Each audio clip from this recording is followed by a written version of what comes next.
Hello everybody and welcome back. I had to start the recording a little early because I'm actually having to explain a little something about the scenario. So we've seen now that the scenario has just stun traps, and that's really a shame because we are going to want to bring Spring the Trap because it's a boss fight, but now Spring the Trap is basically going to be a dead card in our hand until the boss itself, which, as it's a 3-room scenario, won't be until the 3rd room, obviously. And that sucks because if there were decent traps in the scenario, then we would at least get some use out of the top. Here, the top is essentially just going to be, remove a trap, stun an enemy, which is not great. Yeah, giving the Scoundrel the possibility of having a little bit of crowd control is nice, but still, it's such a weak action for a level 8 character to just stun. That's worse than a Tinker, and the Scoundrel has 9 cards. Alright. We still have to do our city and road events. We'll get to those in a second. Finishing setting this up. So what do we need here? Well, we could have kept the Frost Demons. So we need Night, Frost, Wind, Ice Storm. Alright, so hold on. So we can get the Night Demon kill here, although we don't necessarily, well, we didn't really want to, but I guess that's fine. So there we go. So Night, Wind, Frost. Where is the Ice Storm? And we've got the Winged Terror boss. Winged Horror, bad.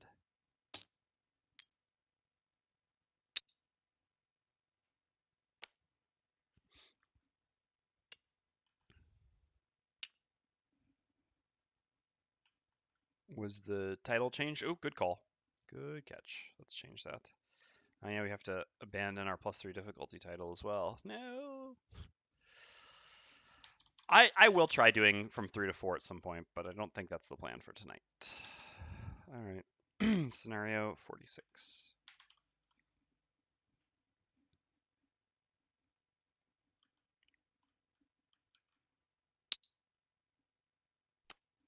So let's read what this guy's all about in a second here.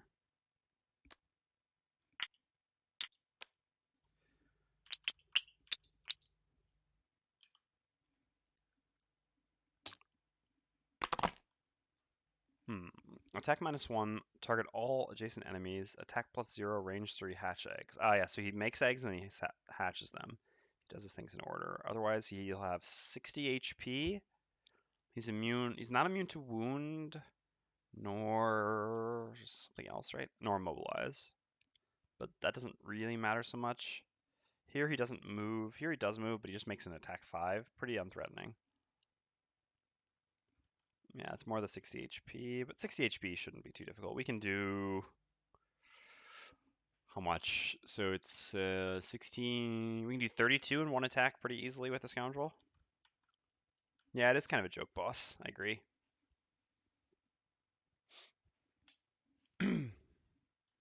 Alright. So, but like I said, the boss seems quite easy, but at the end of the day, the scenario before the boss, I guess, is the more difficult part of the scenario. I don't actually remember it that well, but... Alright, so we've got 2 regular Night Demons in the front, and the Tinker has to kill one of them, huh? Looks like Crankbow is back on the menu.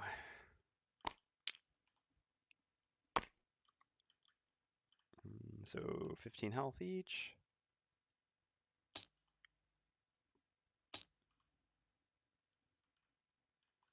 And then we've got one, really? Just 3 enemies in the first round? No, maybe not. Well, it is a summoner in the back, and Night Demons are no joke. It's the regular Night Demons who hit for 6. Hardest hitting enemies in the game. Alright, and 17 health here. Okay. So that's our first room setup. Pull this up, these up. We don't have any blesses back in there, do we? No. Alright, let's do our events. City first.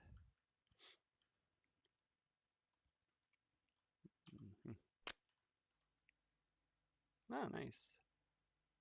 Oh, we got this. Nice. Cool, cool.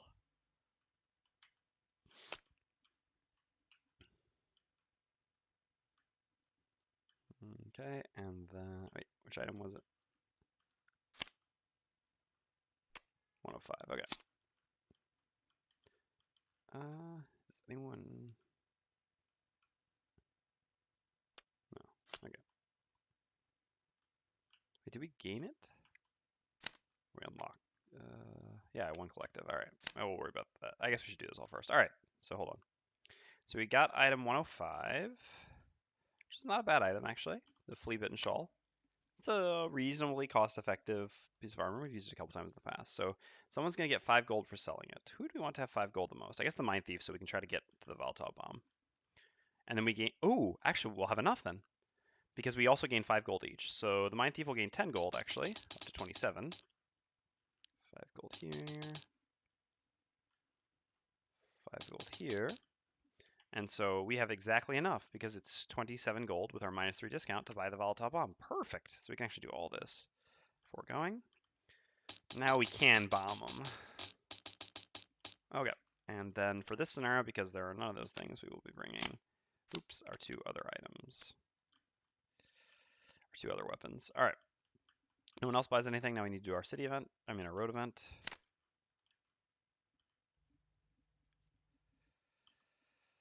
Okay. Oh, I didn't know this would actually put it back in. Yeah, that's a little unfortunate. So be it. All right, everyone starts the scenario with 2 damage.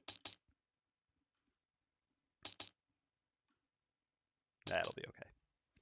All right, so that's the setup. We need our battle goals now. I'm not gonna continue drawing battle goals for the Mindthief.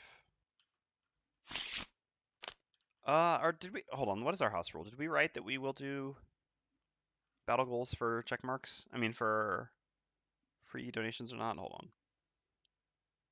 Allows you to make a free donation. Yep, okay, so we will do that. I think that's fine. I mean, I think that's a reasonable house rule. So we will still have some concern with getting check marks on Mindthief. Loot no money tokens or treasure overlay tiles during the scenario, or take only long rests. Well, we're never taking only long rests, so I guess we're going to try to loot nothing. Thematic for a Tinker playing with a Mindthief and Scoundrel. Never allow your current hit point value to drop below half, or kill 1 or more elite monsters. I'm not sure if there will be any elite monsters, but we'll try. I guess, again, we don't really care about check marks that much. Never dropping below half when we're already at 12. Not so likely. And for the Scoundrel, loot a what?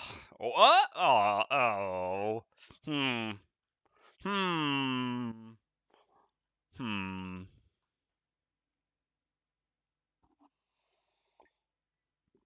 So the correct choice would be to take Professional, right? It's so free, but I mean, there's kind of just a rule that if you play the Scoundrel, you always, if you see Plunderer or Hoarder, you have to take them. And if they're against each other, then, I don't know, you literally have to flip a coin and then keep the coin. So while mechanically it would be best for us to take... Oh, Prototype, you're still here. Sorry, I forgot to do the Mindthief thing, but I'll do it now. If you're still around, I can give you the explanation right now for my full build. I just realized that now. I was just thinking about it as I was putting the cards away. Sorry. All right, I'll do that in 1 second. But yeah, so basically we had no choice but to take that. All right. I mean, I saw that you just commented the 60 HP, but I want to make sure. So I will show you what I did for my build at level 9 with the Mindthief. Let's grab all of her cards. All right. So let's go through it. So first, let's go with the core stuff. So if Empathetic Assault is enhanced, it is absolutely core. 2 turns of advantage is so big, as we've seen a number of times. Hostile Takeover is now at level 9 situational, so we keep that on the side. Silent Scream, also situational, keep that on the side. This is, since we started at a higher level, we took Silent Scream at level 3. If you're leveling up from level 1 to level 9, I would end up usually probably taking Brain Leech as the level 3 card, but starting at a higher level, I prefer Silent Scream because it has more use at higher levels, whereas Brain Leech is kind of just good at 3, 4, 5, but then after that, not very good. All right, Mind's Weakness, always in, that's core. Okay, Dark Frenzy, always in, completely core. Frigid Apparition, always in, completely core. Yeah, perfectly reasonable. It's just because, like, later on you're going to end up cutting Brain Leech or Silent Scream, doesn't matter which one, but Silent Scream, as in this last scenario, sometimes you'll bring it back when you really want an additional source of push, but you don't want and / late initiative, but you don't want a top action, you know? So it just has more longevity, even though it's a worse card at level 3. Brain Leech at 3 is perfectly fine. All right. Corrupting Embrace is always in. Phantasmal Killer is always in. Perverse Edge is always in. Shared Nightmare is always in. So these are the core 8 cards that we will bring to every scenario. Again, Empathetic Assault with the question mark of whether it's been enhanced yet or not. But I would absolutely recommend this enhancement after the Perverse Edge one, so normally you should have it. So in that case, you'll have these 8 cards that come to every scenario. And then these are the remaining cards that we choose from. So in your case, Brain Leech, by level 9, I wouldn't even consider Brain Leech anymore. I think the amount of damage it does to level 7 enemies is so low that it's just not really worth it, and it's a little bit too risky. So that means that we have all these cards to consider. I don't even think Scurry is actually a consideration anymore, to be perfectly honest. So we just have these. All right. So we've got these 5 cards to fill the 2 remaining slots. Okay. So if they're, well, if you had, so you don't have Silent Scream, but if you could have Silent Scream, it could potentially replace Fearsome Blade. So in scenarios where we have really good traps, Fearsome Blade is very tempting. Fearsome Blade is also tempting because we might need to be able to push enemies away from the boss in order to give the Scoundrel the condition for spring the trap. But we're going to try to count on just having the compass and it being enough. We're not going to bring the push here. The traps in this scenario are very low value. They're just stun traps. So accordingly, even though there are 6 of them, the push, I mean, yes, of course, obviously an attack 4 stun is good, but I mean, it's not guaranteed with traps, and we've got such other good cards that I wouldn't bring this for this. But if it's like damage and stun, or pretty much damage and plus anything, maybe even just damage, and there's a fair number of them, then I almost always want to bring my push card, Fearsome Blade. So in that case, that's always getting in. Normally, it would basically be Cranium Overload, I think, is pretty much the 9th card. It should pretty much always be there, just because the move 5 and the 5 initiative are so valuable. So that's why that should usually be there. So we'll just put that back up there for now anyway. We just took it out kind of exceptionally for the last scenario because it was a scenario without much movement where we really needed some other cards. Mass Hysteria is good if you're facing a bunch of low HP enemies. So things like, well, or low to medium. So things like, Vermlings, Vipers, Black Imps. I don't know, what are some other ones? Things that definitely don't have shield and don't have too much HP. I mean, even cultists could theoretically classify. Some Drakey things are fine. Deep terrors are okay. Anything that's kind of like, I would say, medium to low HP and doesn't have shield. If there's a significant number of enemies like that, then I would take Mass Hysteria. I would also always bring the bottom of Mass Hysteria on boss fights. In that case, I bring Mass Hysteria usually plus Silent Scream, actually, just because.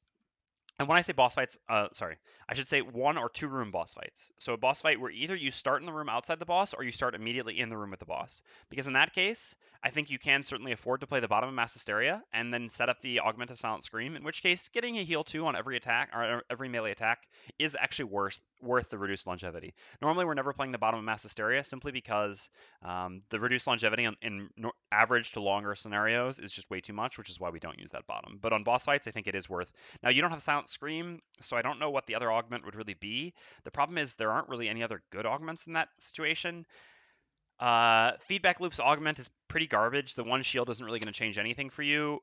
Muddle and Poison also isn't very good on boss fights for you. So yeah, I guess you could consider taking Parasitic Influence. But yeah, in that case, I guess since you don't have Silent Scream, that's another argument for taking it at a higher level. I probably just wouldn't bring Mass Hysteria and try to do 2 augments. If the boss isn't immune to Muddle and Poison, then you could do Withering Claw as a second augment, but bosses usually will be.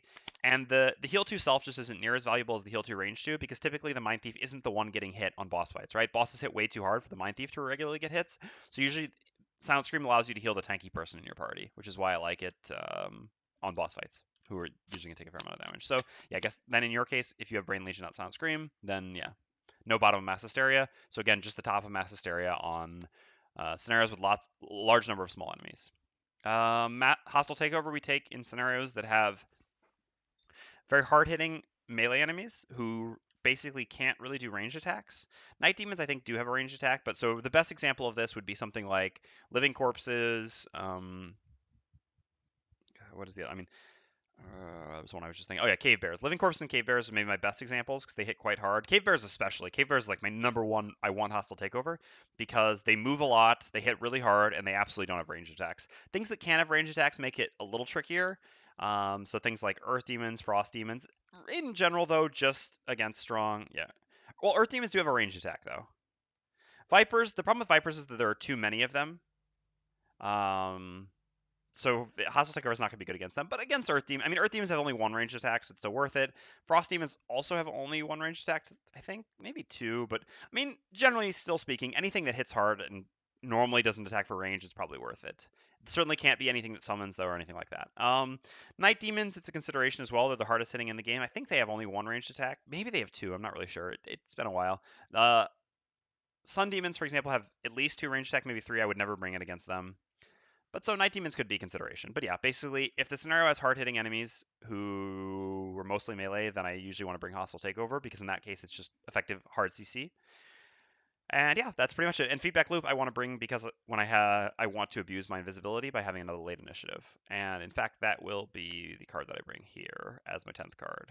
So this is a boss fight, but it's a 3-room boss fight, so I'm not going to bring Silent Scream plus Mass Hysteria. I just don't want to have to try to keep both of these cards for such a for a medium-sized scenario when I get all the way to the boss, because outside of that, neither of them are going to be very effective. So the only, oh, sorry, I was doing that, but Mass Hysteria is here. How much are each of the enhancements for level 1 cards? They're both pretty cheap. So the +1 range on Perverse Edge is 30 gold. As soon as you have enhancement, that should be the first 30 gold you spend. Absolutely. This enhancement is insane. It is so valuable. It makes an enormous difference. You basically don't have to use Scurry. No, minimum is not 50 gold. +1 range is 30 gold. And then the strength enhancement on Empathetic Assault is 50 gold. So generally my priority, so let's say I start a Mindthief and I already have the power of enhancement. 30 gold for my starting gold guaranteed is already going to Perverse Edge. After that, I'll buy items to have just the essential items, a few things like that. And then after that, I'll try to get the enhancement on Empathetic Assault. Enhancements after that are much less essential. After that, I went for +1 attack on Frigid Apparition. The reason for this is that Frigid Apparition is already an attack 3 on top, which means that even once you have the Versatile Dagger, it's still, Frigid Apparition is still an attack 5, so you never want to generic attack it anyway, so putting a +1 on it makes it an attack 6 every time. And also, it's just another level 1 card that you'll always keep, because having, an attack 5 stun is amazing. But again, this is not an essential enhancement at all. I would worry more about buying items, and then, so it would be like, absolutely this right away, some items, just the essential ones, then this enhancement, then round out my items, then this enhancement.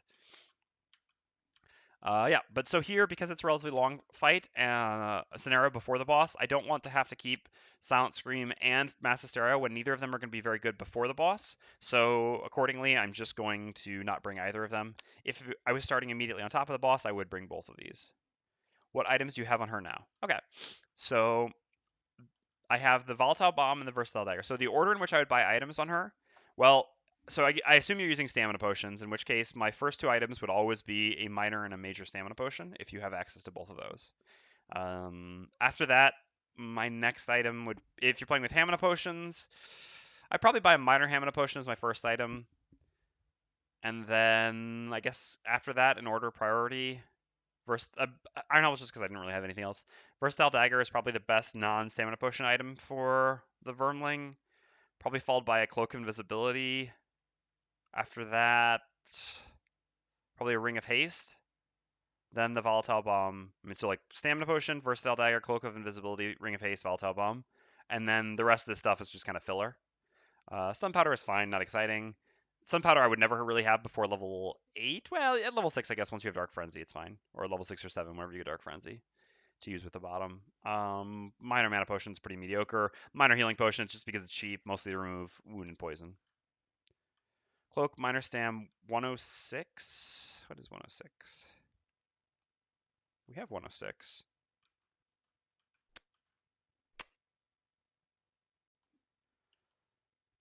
What is item? Can you? We have item 106, whatever it is. Can you say what item that is? Or is that somewhere on someone else? It's the helm. Oh, the Necklace of Teeth. Oh yeah, Necklace of Teeth is great on the Vermling. I definitely recommend that. The only reason, the only negative with it is that I always forget. Oh, you're talking about the other helm. Because Necklace of Teeth is actually item 106. But you're thinking of the helm from Scenario 3, I'm guessing? Yeah. I don't actually like that helmet that much on the Vermling because, it's good at lower levels, but as you level, you end up being like 50-50 ranged in melee, you know? So I find that you do less melee attacks as you level, and therefore I like that helmet a little bit less. But it's fine at low levels. So anyway, you have Cloak, Minor Stam, 106, Minor Health Pop. Yeah, those are fine items to start with.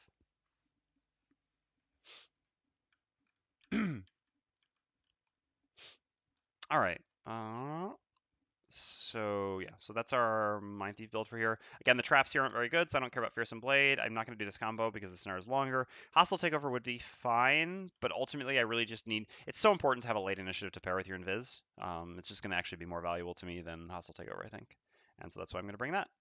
And like I said, the rest is kind of locked in. I guess the other argument was we could get rid of Cranium Overload. Don't actually have to have that, but it is a relatively long scenario to move through, so I think I'll be happy to have the move 5 and the good initiative. Okay, so next up we need to build the Scoundrels deck.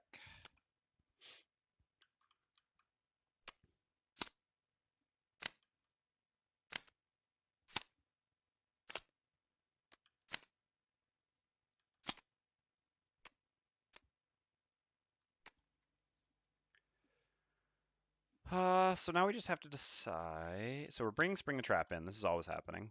So the question is whether we want to cut Special Mixture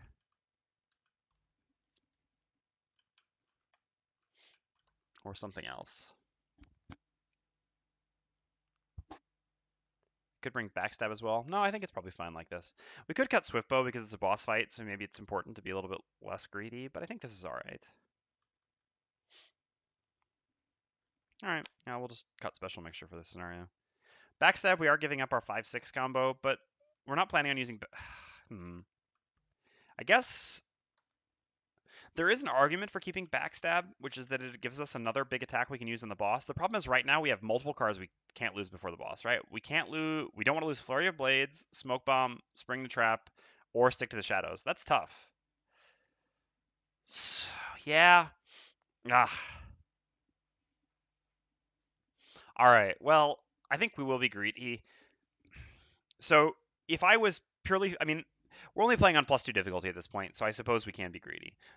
Also, I just argued why I had to take this battle goal for the Scoundrel because role playing. So it would be silly of me to get rid of Swiftbow now. But I will say this: if my goal was, if my entire, if the most important thing to me was beating this scenario, and I thought there was a very good chance that it would be difficult for me, then I would actually cut Swiftbow for Backstab. Because, like I said, if we have Backstab and Stick to the Shadows, they're kind of interchangeable, right? I mean, Stick to the Shadows is better. I mean, both of them are going to be lost. I mean, no, sorry. Backstab is obviously worse because it's a loss, right? But that doesn't matter so much because once we do that amount of damage to the boss, the scenario is going to be almost over anyway. And Backstab is one attack lower, so it's a 7 versus an 8. That being said, the advantage of having both of them would be if we, for example, short rest and we lose Stick to the Shadows, we would actually be fine with that rather than running the risk of rerolling and then we lose, Smoke Bomb or Spring the Trap. Which again, we're bringing this combo specifically just to deal with the boss. So yeah, the problem is here we have a lot of moving parts that all need to go together, and Backstab would allow at least one of those parts to be substitutable. Otherwise, right now, if we lose Stick to the Shadows, I mean, we basically can't lose Stick to the Shadows because our next highest attack is a 5. Which even that, at that point, it becomes a 20, rather than Backstab, which would become a 28. All right.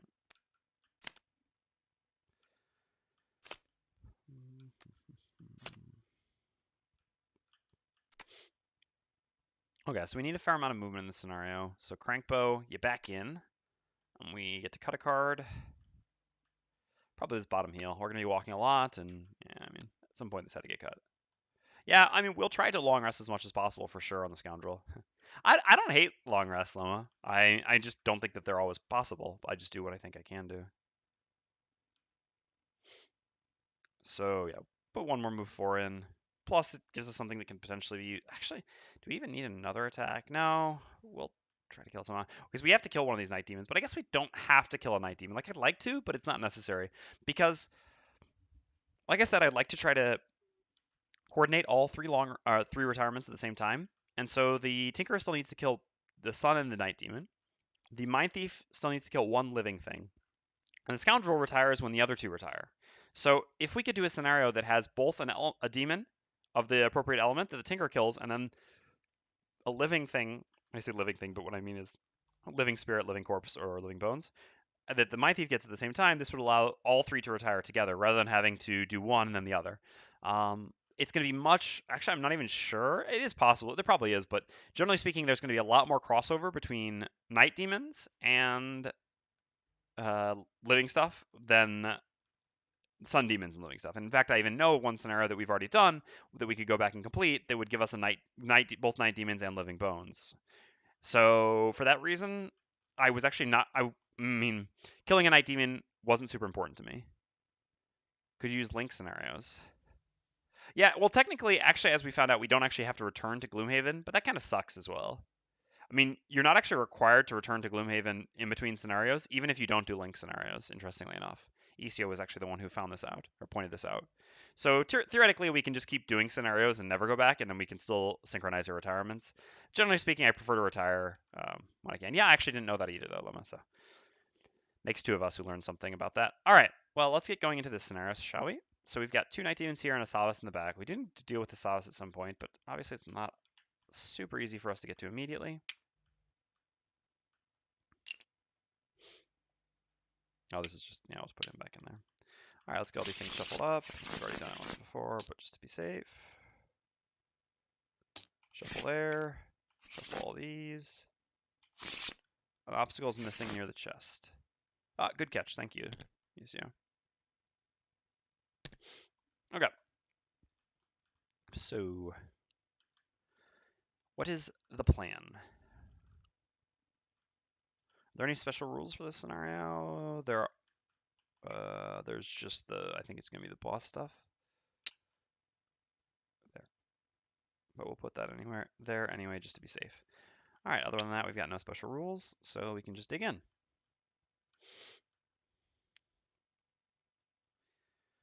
So, it's annoying. Fighting Night Demons has been annoying for the Mindthief because we generally don't want to create dark unless we go very late. I don't think that's what we'll be doing here. Hostile Takeover would be very good on this first turn because it would allow us to do our typical combo.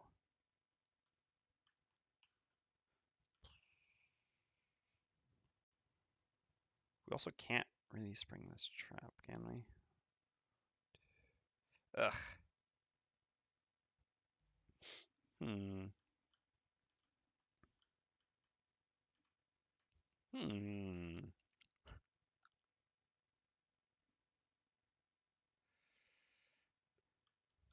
All right.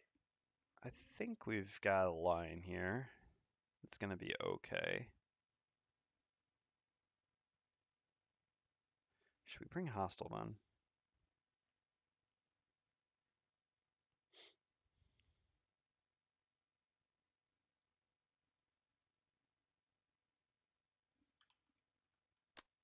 No, I think it's okay. All right. So basically, the Mindthief could use the bottom of Reverse Edge to stun, but then we don't really have a great range attack. We do have Shared Nightmare, but we don't have Dark yet. It's going to be difficult to get Dark anyway, so we could certainly consider just doing this, but I think we have time to try to be patient for that, and instead we can actually just try to, since we're actually missing 2 healing anyway, we can start actually with an Empathetic Assault to set that up and a Mind's Weakness. And then from there we'll be adjacent to one of them, and we'll be able to use Perverse Edge in a melee attack, which is just dealing more damage. So this way the Tinker can actually be the one to, because the Tinker can't do this. This is one of the things that does make Disintegration Beam great. We haven't had to lean on Disintegration Beam too much because how powerful the CC of the Mindthief is, but this is a really, really nice bottom, and being able to do stuff like this. Now, the biggest problem, obviously, is we're going at 20 initiative against Night Demons, who, let's just say, have a proclivity to go rather fast. But it should be fine. Worst case scenario, the Tinker tanks some hits. Scoundrel there, and so here, I guess we want to probably move to there. That puts us in a better spot. Well, either way, we'll figure it out. Otherwise, the Scoundrel, the Tinker can go like that. We shall see.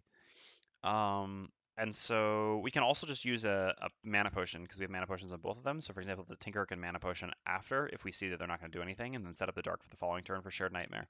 Although I guess once we're adjacent to them, we don't really need it anymore. We'll be disadvantaged, although I don't know that it matters too much. Anywho, meanwhile, we're going to have the Scoundrel go down and try to start dealing with that Savas, which we're going to start with throwing a trap at him to stun him. It's important to not get bogged down with these Night Demons. The Savas is actually the most threatening thing in the room, even though the Night Demons do an obscene amount of damage. And this is why this jump is so valuable. So what's a little bit annoying is the last movement of jump. This always does drive me crazy, and it's something I obviously never knew to begin with. But so technically we can't actually do a move for jump to here because the last movement doesn't function as jump, which makes sense in terms of like understanding or evaluating obstacles and traps, but is a little bit annoying. Like you jumped like this, but suddenly you can't land on the rubble once you get here. So for example, if it was like this, you're like this, you've like made a giant jump, leap like this, but you can land back here, but you can't land here because this is rubble. Weird. Anyway, so we're actually just gonna have to use our boots. That's not a big deal. Since we're gonna try to long rest a lot, using our boots early is okay. So we'll do 1, 2, 3, 4, 5, 6 move, and then we'll just toss one of these traps to stun him, and we'll actually get our summon up as well. We'll get the summon up because first of all, it's gonna help give us additional damage on this guy because we're gonna need it, and in the long run, we're gonna end up needing an adjacent ally anyway for the following turn. So this way we get the adjacent ally and we'll start getting some attacks from the adjacent ally while stunning this enemy. So this works. And this way we'll make sure that he doesn't start summoning on us. All right, so we just got to hope they go after 20. Nope, no such dream. Oh, he was going to summon, so I'm happy that I'm at least messing with him. All right, well, the Night Demons go first. We wouldn't have actually been able to stop them before they went with the Mindthief either, so it's not the end of the world. All right, so it's going to be split damage, right? This one's going to go here and attack the Tinker, and then here it's 1, 2, and then both are equidistant, so lower initiative on the Mindthief. Split damage is good at least. You need the extra movement point to not topple when you land in difficult terrain. Yeah, I mean, it's kind of fair, but it doesn't really fit with the theme of jumping. In that case, shouldn't you take, I mean, couldn't it? Now, obviously, this makes the rules just more obtuse, but if you end your jump movement in difficult terrain, you take hazardous terrain damage, something like that. At least this would thematically fit. As it is, thematically, it's quite weird, even though mechanically I understand why it is the way it is. Oops, but actually, sorry, it's the Scoundrel goes first. I can do them anyway because that has nothing to do with it. But 1, 2, 3, 4, 5, 6 with the jump and the boots. And then we're going to gain 2 experience and oops, we haven't not reset our experiences. We did reset those, just not this one. All right. So we have 2 experience. I'm going to take one of these traps. I guess this trap, it's closer to the door. It's going to be easier to clump up outside the door here with this one gone rather than this one gone. All right, so we get rid of this trap, which stuns him. And then we're going to drop... That's a good question. I guess the hammer is already going to be adjacent. We're going to be fighting this guy for a while. He's got 2 shield and 17 health.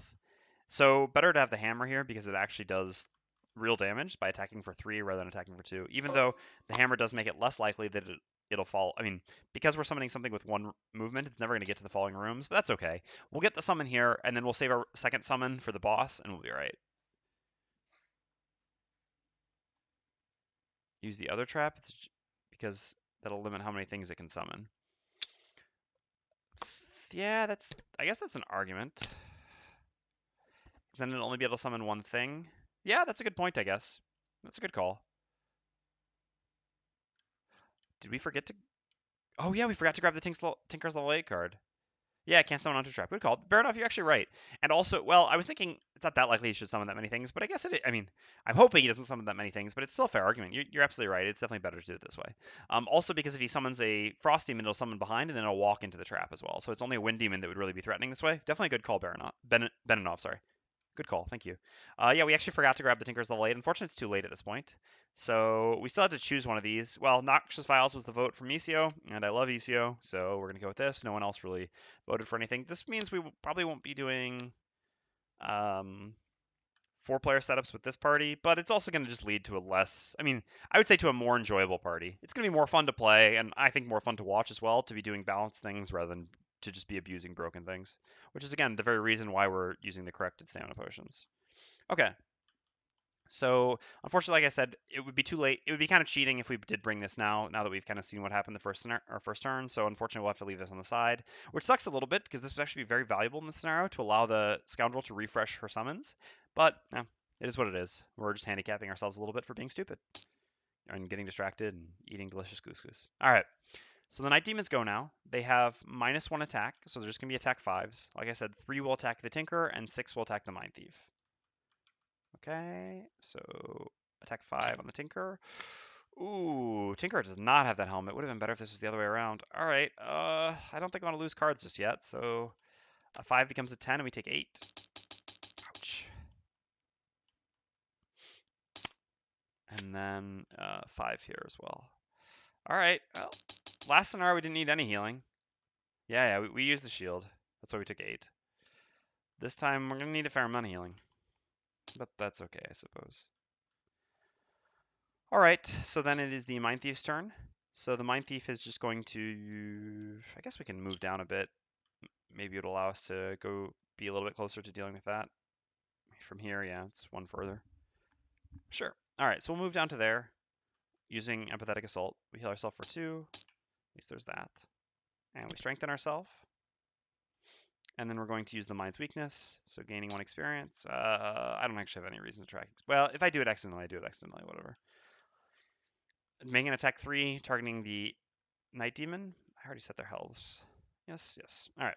So we have Strengthen, but there's disadvantage anytime attacking a Night Demon, so these cancel each other out, and it's just a simple attack 3. Okay. Nice, nice. I mean, attack 3 isn't really the one we're looking for this on, but we'll take it however we can get it. Okay, so then next up is the Tinkerer. We could move away from one of them, but it doesn't change anything. We're disadvantaged against them no matter what. I guess it's better to wound the one with more health. So we'll make the attack stun wound on this one, and then we'll do the move disarm to disarm this one. The nice thing is, at least now we don't have to worry about them for next round either, because of the fact that they're going to be stun slash wounded for the following round. So we're just going to grab all these things out. We still have to flip for our attack on number 6. Did I heal the Night Demon? No. Oh, I did. I healed him to a point of life that he couldn't. I didn't delete far enough. Good catch. Thank you, Benarov. You're catching all my mistakes. All right, let's attack the Night Demon. All right, so 1 damage on our actual attack. Disadvantage. Okay, and then the Ice Storm is stunned. Good thing we went for that. The nice thing, at least with the Ice Storm, I mean, I've said this before and I'll say it again. I think the Ice Storms are really well-designed summoners. They're high-value enemies, so they count for a lot of points in each room. So rooms are balanced around this. The other actions they do are also really scary, so you're motivated to stop them no matter what. It's not like, oh, they summon, this is super powerful. Oh, they're doing their stupid move -1, attack -1, which does nothing, and I wasted my time stunning them. Oh, this was terrible, like cultists, you know? So these 2 Savas are quite well designed. There aren't that many of them, so them summoning is such a big deal. Their actions are all strong, so they're threatening no matter what. And on top of that, they don't reshuffle on a summon. So every time you draw a summon, you at least know that you have less likelihood of getting a summon in the future, which feels better. So now I'm only 1 out of 7 to get a summon the following turn, which feels really nice. So yeah, I definitely prefer facing them. All right.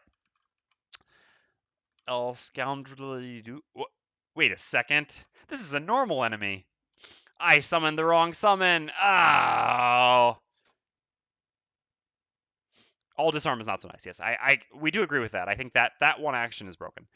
I summoned the wrong summon. All right, my own fault. I didn't even realize this is. I mean, this is so silly, right? Come on. Is this really? Really? Am I not wrong here? No, it's a normal. All right. Well, yeah, I summoned the wrong summon. So we just get to execute it now. I guess we should go as quickly as possible to make sure that we execute it before it does anything. So we should have summoned the Falcon, because then it would have actually, I guess, contributed somewhere else, whereas this hammer is just going to not do a whole lot. I just didn't realize that I could actually just execute this. In fact, there was no need for me to toss a trap at it. Although, I guess tossing a trap at it gave me 2 experience and cleared out the path to here. So I suppose it was fine to toss the trap last turn, to be perfectly honest, but I could have just executed it immediately. To be honest, Savas are so strong that it just in my mind is always an elite, you know? But no, it's a regular. It can be killed like the rest of them. Okay. Excuse me. What do we have going on up here? Well, these are both disabled. So what do we want to do? I think we want to go after them ideally and then probably try to do some more CCing. Accordingly, this 39 should typically be after them. I think that seems pretty good. So basically what our plan here is we want to go after they go so that they'll lose their disables, and then we're going to use 2 attacks with Corrupting Embrace on this one, and then we're going to use Perverse Edge to stun this one. And the following turn we can use Frigid Apparition to stun this one, going early. So meanwhile, for the Tinkerer, I guess we're just going to throw out a bunch of attacks as well. So ideally we want to go after the Mindthief goes. Guess we can hit both of them. Yeah, makes more sense to do it like this. So it doesn't matter that we're going late because they're going to be they're going to be disabled no matter what. And we want to go after the Mindthief because after the Mindthief is theoretically, hopefully weakened one but not killed it, we should be able to finish it off and still get our fulfill our goal. Even though, like I said, it's not a high priority to me, it doesn't hurt to get it. And we'll do 2 target because, well, there are 2 targets here, and why not? We don't need to move because we have disadvantage against them no matter what. We could consider poisoning one instead, but I think it's just better to do it like this, just because we'll probably get more damage this way. Okay, let's go. Oh, that's rough. 41, huh? All right, well, that's going to make things a bit more annoying, but so be it. Okay, so the Scoundrel's first. Well, we gain 1 experience by doing something very boring. Oh, no, sorry. First, our summon attacks, actually. All right, not going to track the damage, doesn't matter. Then we do something very boring. Instead of all the exciting, fun fighting we were going to do over here, we just kill him. And then we're going to use the bottom of Flanking Strike as a generic move too, and we're going to move on to the chest. Scoundrel. All right. And because we used a generic move too, we can use a Slice of Ham to get back Flanking Strike.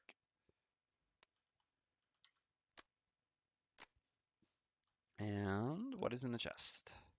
Could be anything. 48. 30 gold. That's a Scoundrel chest if I've ever seen one. Oh, yeah. Feels good. All right, 30 gold, putting us up to 61. There we go. All right. So the Savas is eliminated because he was a normal sucker. All right. So Mindthief, what are we doing here? Stunning them would prevent them from creating dark. Dark can be good for us. Dark probably is good for us. Although I guess we probably just want to stun next turn. So I guess dark is not so good for us. So better to stop them from creating dark, I suppose. Although at the same time, by attacking the one who's not... All right, let's actually see how the numbers add up. Well, I suppose that means we should just use our top attack first. That's got to be the correct way to do this. All right, so we're going to use both attacks on Corrupting Embrace. So first it'll be an attack 3, Poison, and then an attack 4, Muddle, targeting the adjacent Night Demon. So 3, and then 6. No!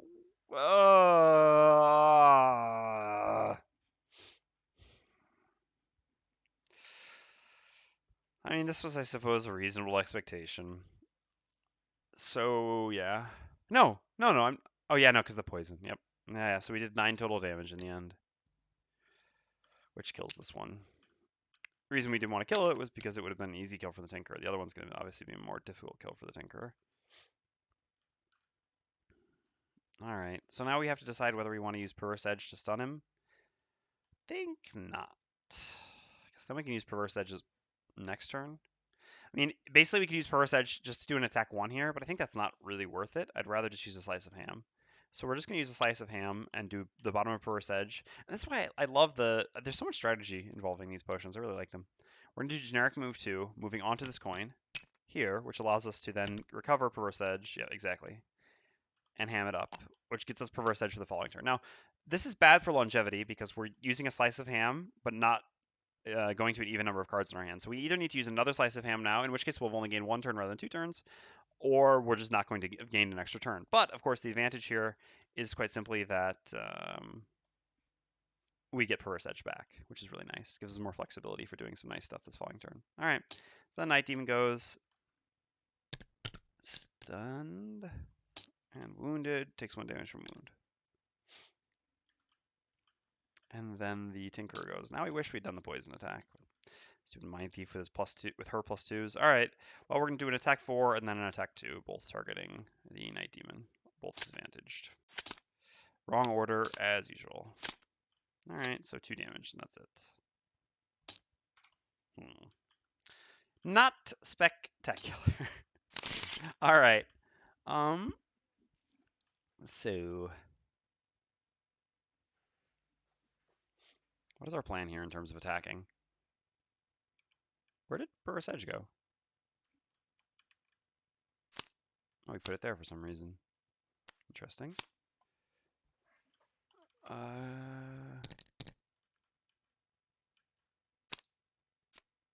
Did something create ice? What? Where would the ice come from? Oh, this should actually be up here, but Because we use the top of Corrupting Embrace, the bottom. Oh, I flipped it. Yeah, you're right. Oh, okay. Well, I guess it is waiting. But yeah, good call. Thank you. My bad.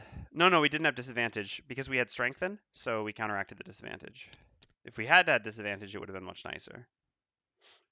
All right. So what's next? We need to set the Tinkerer up to kill this somehow. Easier said than done. Don't even have a bottom attack for the Tinker anymore. He's gonna attack 2 poison, which I guess is just better served as just doing a generic attack. Doesn't really change much. We're definitely not playing a loss just on this guy. I mean, if we're not the one to kill him, we're not the one to kill him.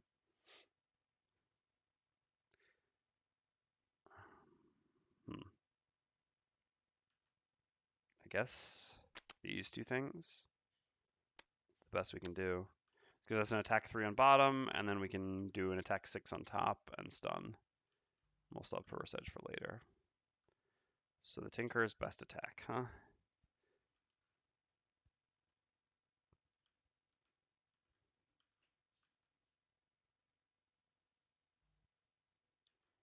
Guess we should play Volatile Concoction here, giving the giving the Mindthief some cards back, since we don't actually need to. Oh no, we should actually play a heal here. That would be good. A bottom heal. We actually need healing quite a bit on all of us. And then what do we do for a top attack? That's just something we want to get rid of, because again, a generic attack is as good as a ranged attack since we're not moving, so we can just punch with. Yeah, I kind of want my heals, so yeah, we'll just punch with this, I suppose. All right. What is the Scoundrel doing? Opening a door, I suppose? Oh yeah, the Scoundrel actually has to have a turn. Oof. I guess the Scoundrel can go make a ranged attack, right? From there. Oh, we'd have to go 1, 2, 3. But from there we can. So we have to do a move 5. I guess it's worth it. That helps us to potentially get the kill here. So let's go do that then. Yeah, I don't think we'll be Munchkin kicking down the door. Not this time. All right, 41 again, huh? All right, so first is the Scoundrel. We're going to do move 5 on the bottom flanking strike. Well, first our summon goes like this. I'm curious, does the summon ever actually move that direction here? ECO. Because it actually never has a path that makes it to this. Does it think that it might eventually make it if it goes here? Or does it just stay where it is because it can literally never move to its focus? It does? That's so strange, even though it can literally never make it there. All right. 1, 2, 3, 4, 5. And then we use Swift Bow, making an attack 3 with disadvantage. Oh, come on. Oof. All right, well, better to get them out of the way now, I suppose. Because that would have actually even happened against a boss with their advantage attack. All right, next up is the Mindthief. So we're going to begin, I guess we should begin with the top. So we're going to consume ice, gain 1 experience. This gives us an attack 6, stun with disadvantage. All right, so 7. No, 6, sorry. Putting it down to 5. Found giant fan faster some roll, it's true. And then we're going to use the bottom of Dark Frenzy, experience ice, move 3. Both these spaces are the same, but sure. Nah, yeah, we'll just move her in place. So we do an attack 3 with disadvantage as well. Come on! This is what? Ah!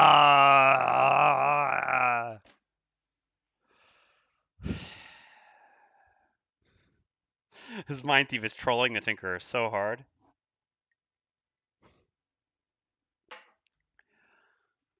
I mean, it was correct to do this because only a +2 on a disadvantaged attack kills, right? When normally at a +0 or even +1, this goes to 1, so then the Tinker's generic attack should be able to kill it. This is so unlikely to get a +2 on a disadvantaged attack. It's only because of stupid rolling modifiers and their interactions with disadvantage. Ugh. I mean, not like. We also forgot to kill the Scoundrel for 1 when she executed. Alright.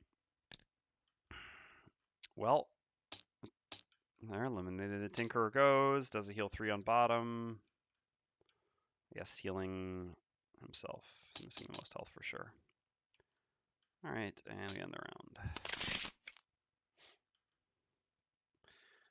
Well, time to start moving. I think we'll leave that coin behind, which is okay. So move 5 to get us towards the door, yeah. And then I guess we'll use these two when we enter the room, so we'll use these two for now. The other just as a throwaway. Easy enough. So the Tinker has 2 top heals to use while moving. We have ice now, but I think it's better just to keep moving. Giving 1 turn back isn't that valuable here. It would be slowing everyone down if we did that. So we'll use the heal 3 on the Mindthief and heal 4 on ourselves. So I guess it's better to use the heal on the Mindthief first, because we'll always be near ourselves, whereas we might not always be near the Mindthief. And we'll use one of our move 4s, obviously. I assume that does change something. Yeah, with boots we can even go like that. You ham on the wasted attack or no? I could ham the wasted attack, yes, because I can still just perform a top action attack 2. Oh, with 5 slices? That's a good point. Yeah, I guess that is a good point. So, Beninoff, the reason why I typically wouldn't is because it wouldn't give me an extra turn. But as ECO points out, I'm used to playing with only 2 slices, in which case you have to be a little bit more judicious. But with 5 slices, it's likely that I can use another generic action at some point soon, probably. So I might as well use 1 slice here and get back net shooter. 1 slice of our three slice ham. All right, good call. So then the Mindthief. Oh, move 4 jump. Yes. Yes, I do think so. All right, and then just a top, which we're going to ham back, I guess, so it doesn't really matter what it is. Sure. All right, let's go. So Mindthief first, move 4 jump. Oops, if only. 2, 3, 4 to there, the bottom of feedback loop, and then we'll use the top of reverse edge just as a generic, and ham it back to get an extra turn. Okay. Then next up is the Scoundrel, who has simply a move 5. 1, 2, 3, 4. Yeah. I mean, come on. Come on. Oh yeah, and we did complete our goal. We got the chest. What is... So Mindthief we don't care. Loot no money or treasure type. Yeah, okay. Gotta remember that. ECO remind me, because I'm sure I'll forget. Then the Tinker goes. We have a move 4 on the bottom of Ink Bomb. 1, 2, 3, 4, and I guess it just makes sense to use our boots now. I think it's fine. 5, 6, and then we're gonna do a heal 3 on the Mindthief. Putting the Mindthief up to 12. That's the end of the round.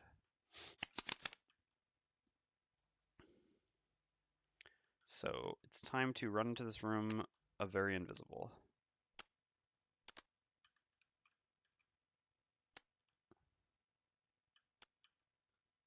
I guess there are summoners. That's the biggest problem with the invisible strategy, but still.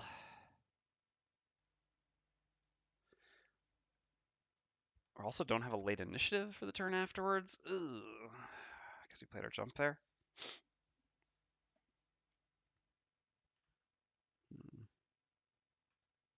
I think it's still okay to do this, though.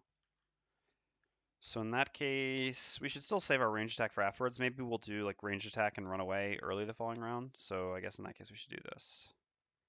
Just as a generic top. We actually probably should have just not used a slice of ham there. Yeah, whatever, it's too late. We won't worry about it now. But yeah, the correct thing was probably just not to use a slice of ham, not to worry about getting the extra turn there, because we'll always be able to gain the extra turn at some point, usually. Especially because we would have liked to short rest after this. Oh well. Or long rest even if we were invisible. That should be a fair point. So the Tinkerer. But we can solve. No, we don't have ice. We don't have ice. Yeah, it's gone. Oh well. Oh well, oh well. So I guess the Tinker wants to move up, but go late. It's not very late, but I suppose it's better than nothing. And we'll see. Worst case scenario, we don't. Maybe we just don't use our biggest move then. We just use a smaller move this turn, just going up to there, because we don't really want to go all the way up and get hit for nothing. Because we're gonna have the move 4 next turn or this turn. Doesn't really change much. So if we're most likely moving every turn, there's definitely not gonna be ice next turn. So I guess we can just actually do this. Get rid of this for now. Excuse me 1 second. I'm just gonna blow my nose so I don't have to keep sniffling.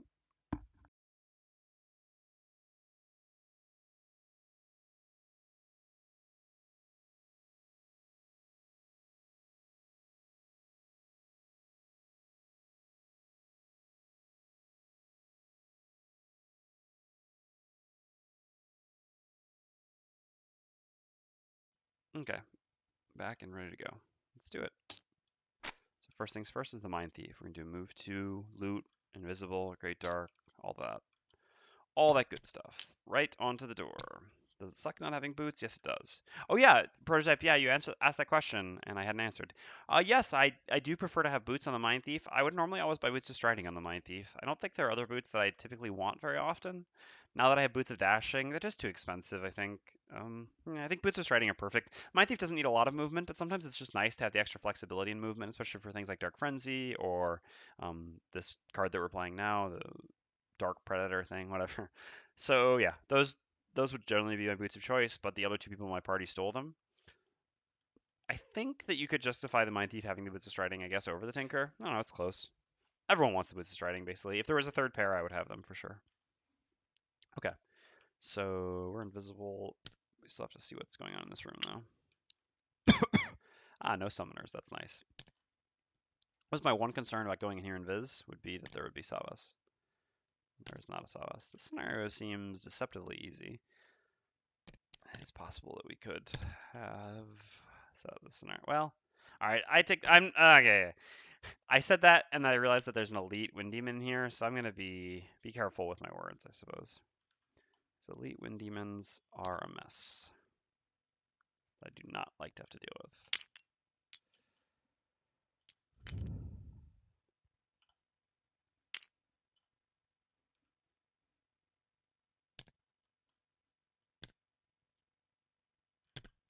And one rock there. Okay, so rock, 3 traps. No, just 1 rubble missing over here. Oh, if we're 4-player, no, it would not be double elite. The thing that would have been different in 4-player though would have been that this would have been an elite, so we wouldn't have been able to execute it nearly as easily.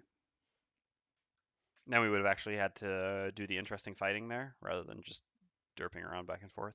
Would have definitely made the first room more challenging. This room we would have an elite frost demon rather than a regular frost demon. That wouldn't really change much. Yeah, honestly we probably could have done this in 4-player. It's tough to say though. I mean, who knows how much more difficult the Savas would have been. All right. So we're done. We generic top does nothing. Oh, we need to actually place those frost demons.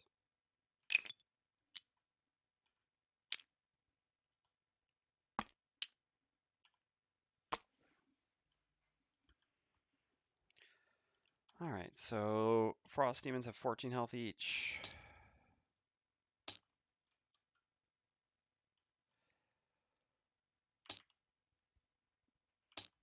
Okay. Yep. I got them. So now we need to see what they're all up to.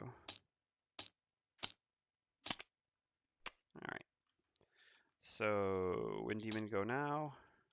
Great wind. Move 5 for the elite, 4 for the regular. I'm assuming doesn't have range. No. 3. I need to move more than that. Okay. Then it is. Oh, we would have been able to get Velta. I guess we can just use a slice of ham for it. All right. Then it is the Scoundrel's turn. So we're going to do a move to going invisible as well. 1, 2 to here. Either way, yeah, because we don't have our boots. Ugh.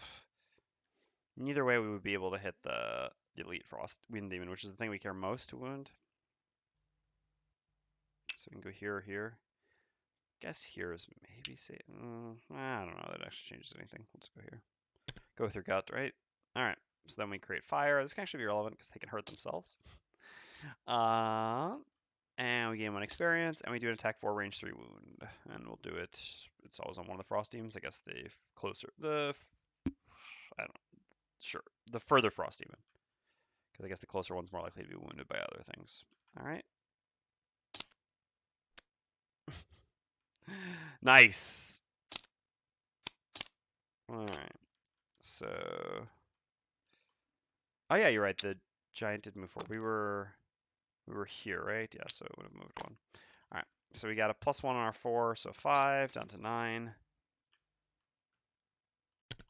Wounded. And yeah, we're invisible, but we're already invisible, so nice. All right, there's the Tinkerer's turn. Tinker's going to use the top of Stamina Booster to heal himself for 4, and then going to use the bottom of Volatile Concoction to perform move 2.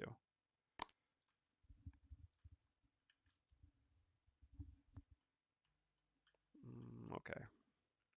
And the Frost Demons go. Oh, and we have to decide whether we want to use the Hammer Potion. Because if we use the Hammer Potion, we can give a turn to the Mindthief if the Mindthief doesn't move forward. The Mindthief doesn't really need to move forward. The Mindthief actually can move back. Yeah, I guess we can give a turn to the Mindthief. Why not? We don't really need to go forward ourselves. What will we do for a top action, though? We don't really have anything for a top action is the issue, if we do that. Otherwise, if we move forward and do something like, what, Toxic Bolt? Yeah, it's still better than nothing. I think that's better than giving the Mindthief an extra turn here. I suppose we can hammer this back anyway, because the following turn, yeah, the Mindthief will create an ice. All right, yeah, it still makes sense to do it. Like, as was already said, we have so much ham. All right, so we'll get back Volatile Concoctions. We used it as a generic move too. And so then the Frost Demons. So I have a question now, actually. Do they actually create ice here, the Frost Demons? Because if they just move, they would create ice, or if they just attack, they would create ice. But here they don't actually find focus to move, to even move. So then do they create the ice if they do no actions on the card? Just by having the turn, is it creating ice, or is an action is at least an action required? They do. See, I would also think yes, but I just want to make sure. I'm not 100% because of some other. Because if demons only see, I would have said yes, but if demons only consume an element if they actually make an attack, for example, then should they create an element if they don't do anything? They can see the Tinkerer, but they can't reach him because they're doing a melee attack here, so they can't find focus because there's basically an obstacle in their path with the Invis Mindthief. So you'd say no. It's not going to actually impact us because we're not using ice next turn. Well, we're not planning on it, but that actually is significant. I mean, I think it's an interesting thing to know going forward.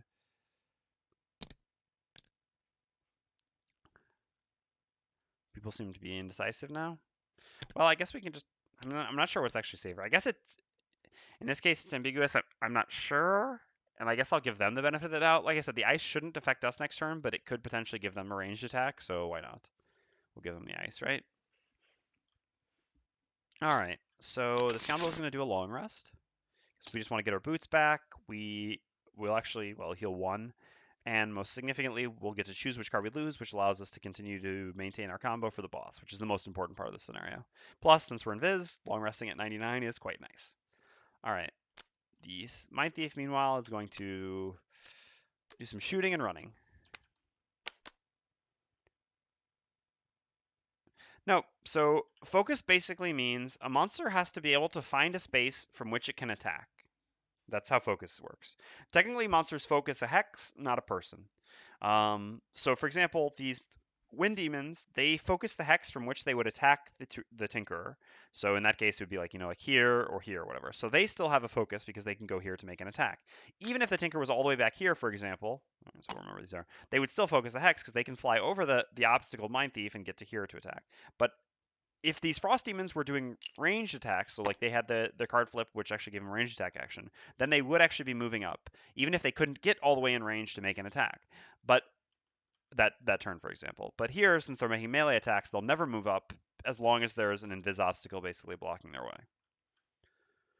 All right, so long rest, Mindthief doing Mindthief stuff. So Tinker definitely wants to go later, and I guess we'll use again the poison attack. And hopefully we're going after the Frost Demons. There we are, that's good. They're going to use the fire. They're going to use...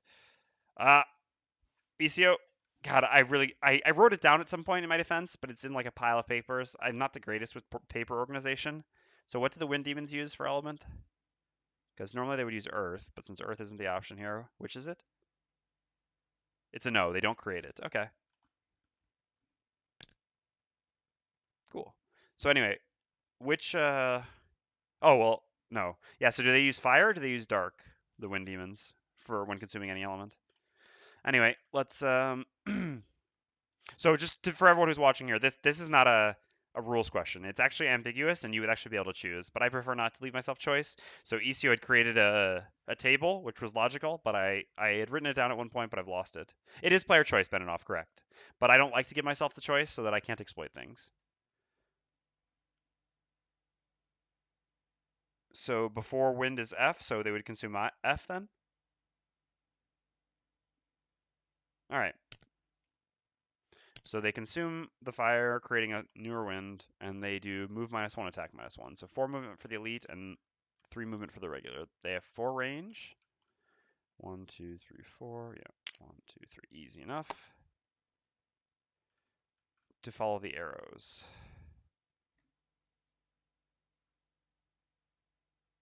So everyone consumes the thing before them. All right, let's copy paste this so that we remember.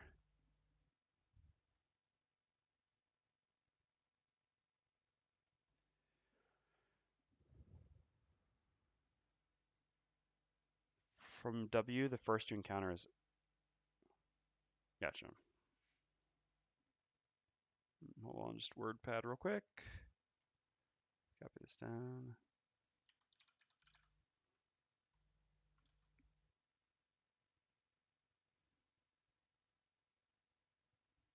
And we'll save that later. Okay, great.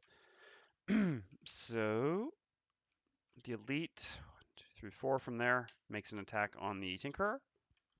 It's an attack at -1, normally 5, so 4. Jeez, we're just getting healed up. Back down to 10.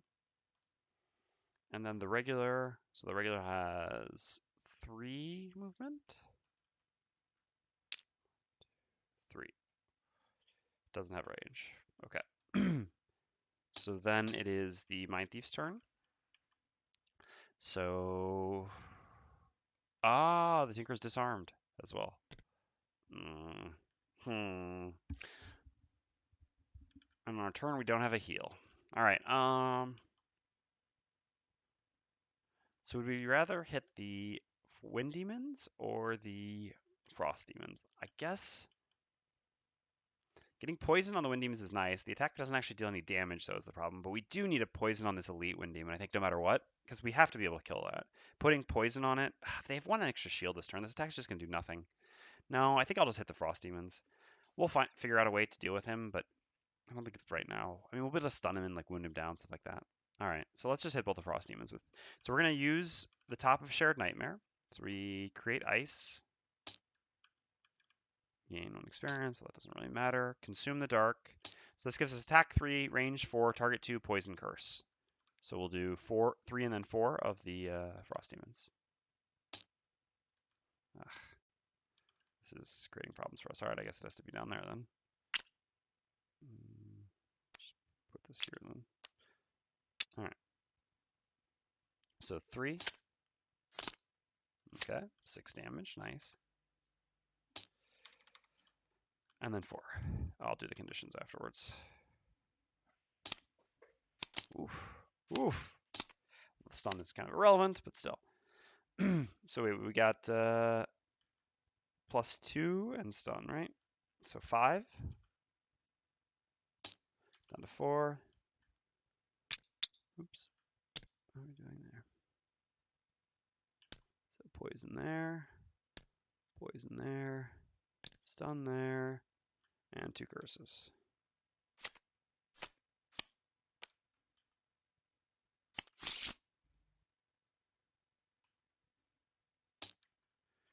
All right, so now the frost demons go. Well, the frost demons will consume the wind and create ice.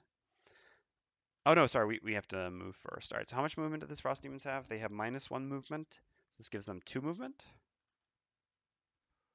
1, yeah, I can't really get anywhere significant. So, is there any reason to, I mean, where should we go? We could go here. Puts us adjacent to them. I mean, we're gonna short rest, so we'll have all our stuff available. This would allow us theoretically to stun this one. Kind of in a protected spot then. Yeah, sure, let's move over here, I guess. So we'll move there at the bottom of Cranium Explosion. Get rid of Invis.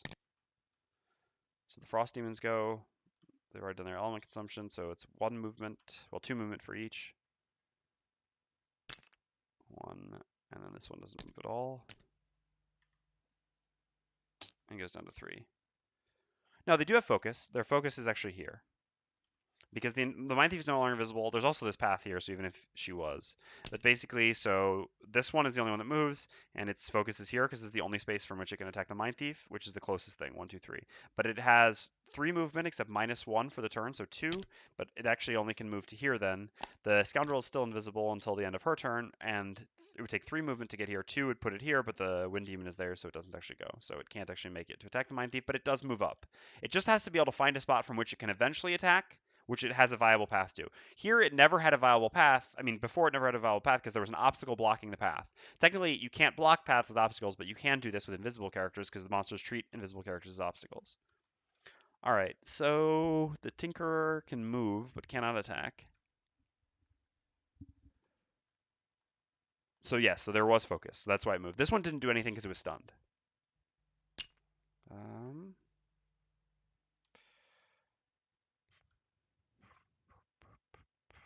Let's just go to here. This also prevents this from really doing anything right now. That's fine. And we can't attack because we're disarmed. Then the Scoundrel goes, and that moves up, and she takes her long rest. Goes for 1, refreshes boots, chooses a card to lose.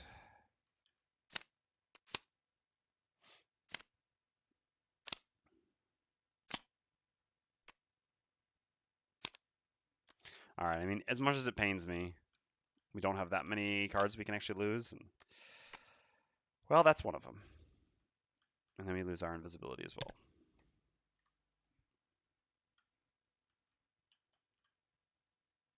So that's 8 health left, huh? All right. So short rest for the Mindthief. Ooh. That's a dagger, but I guess we'll lose it. It's not super important against the boss. It is very valuable right now, though. But that's okay.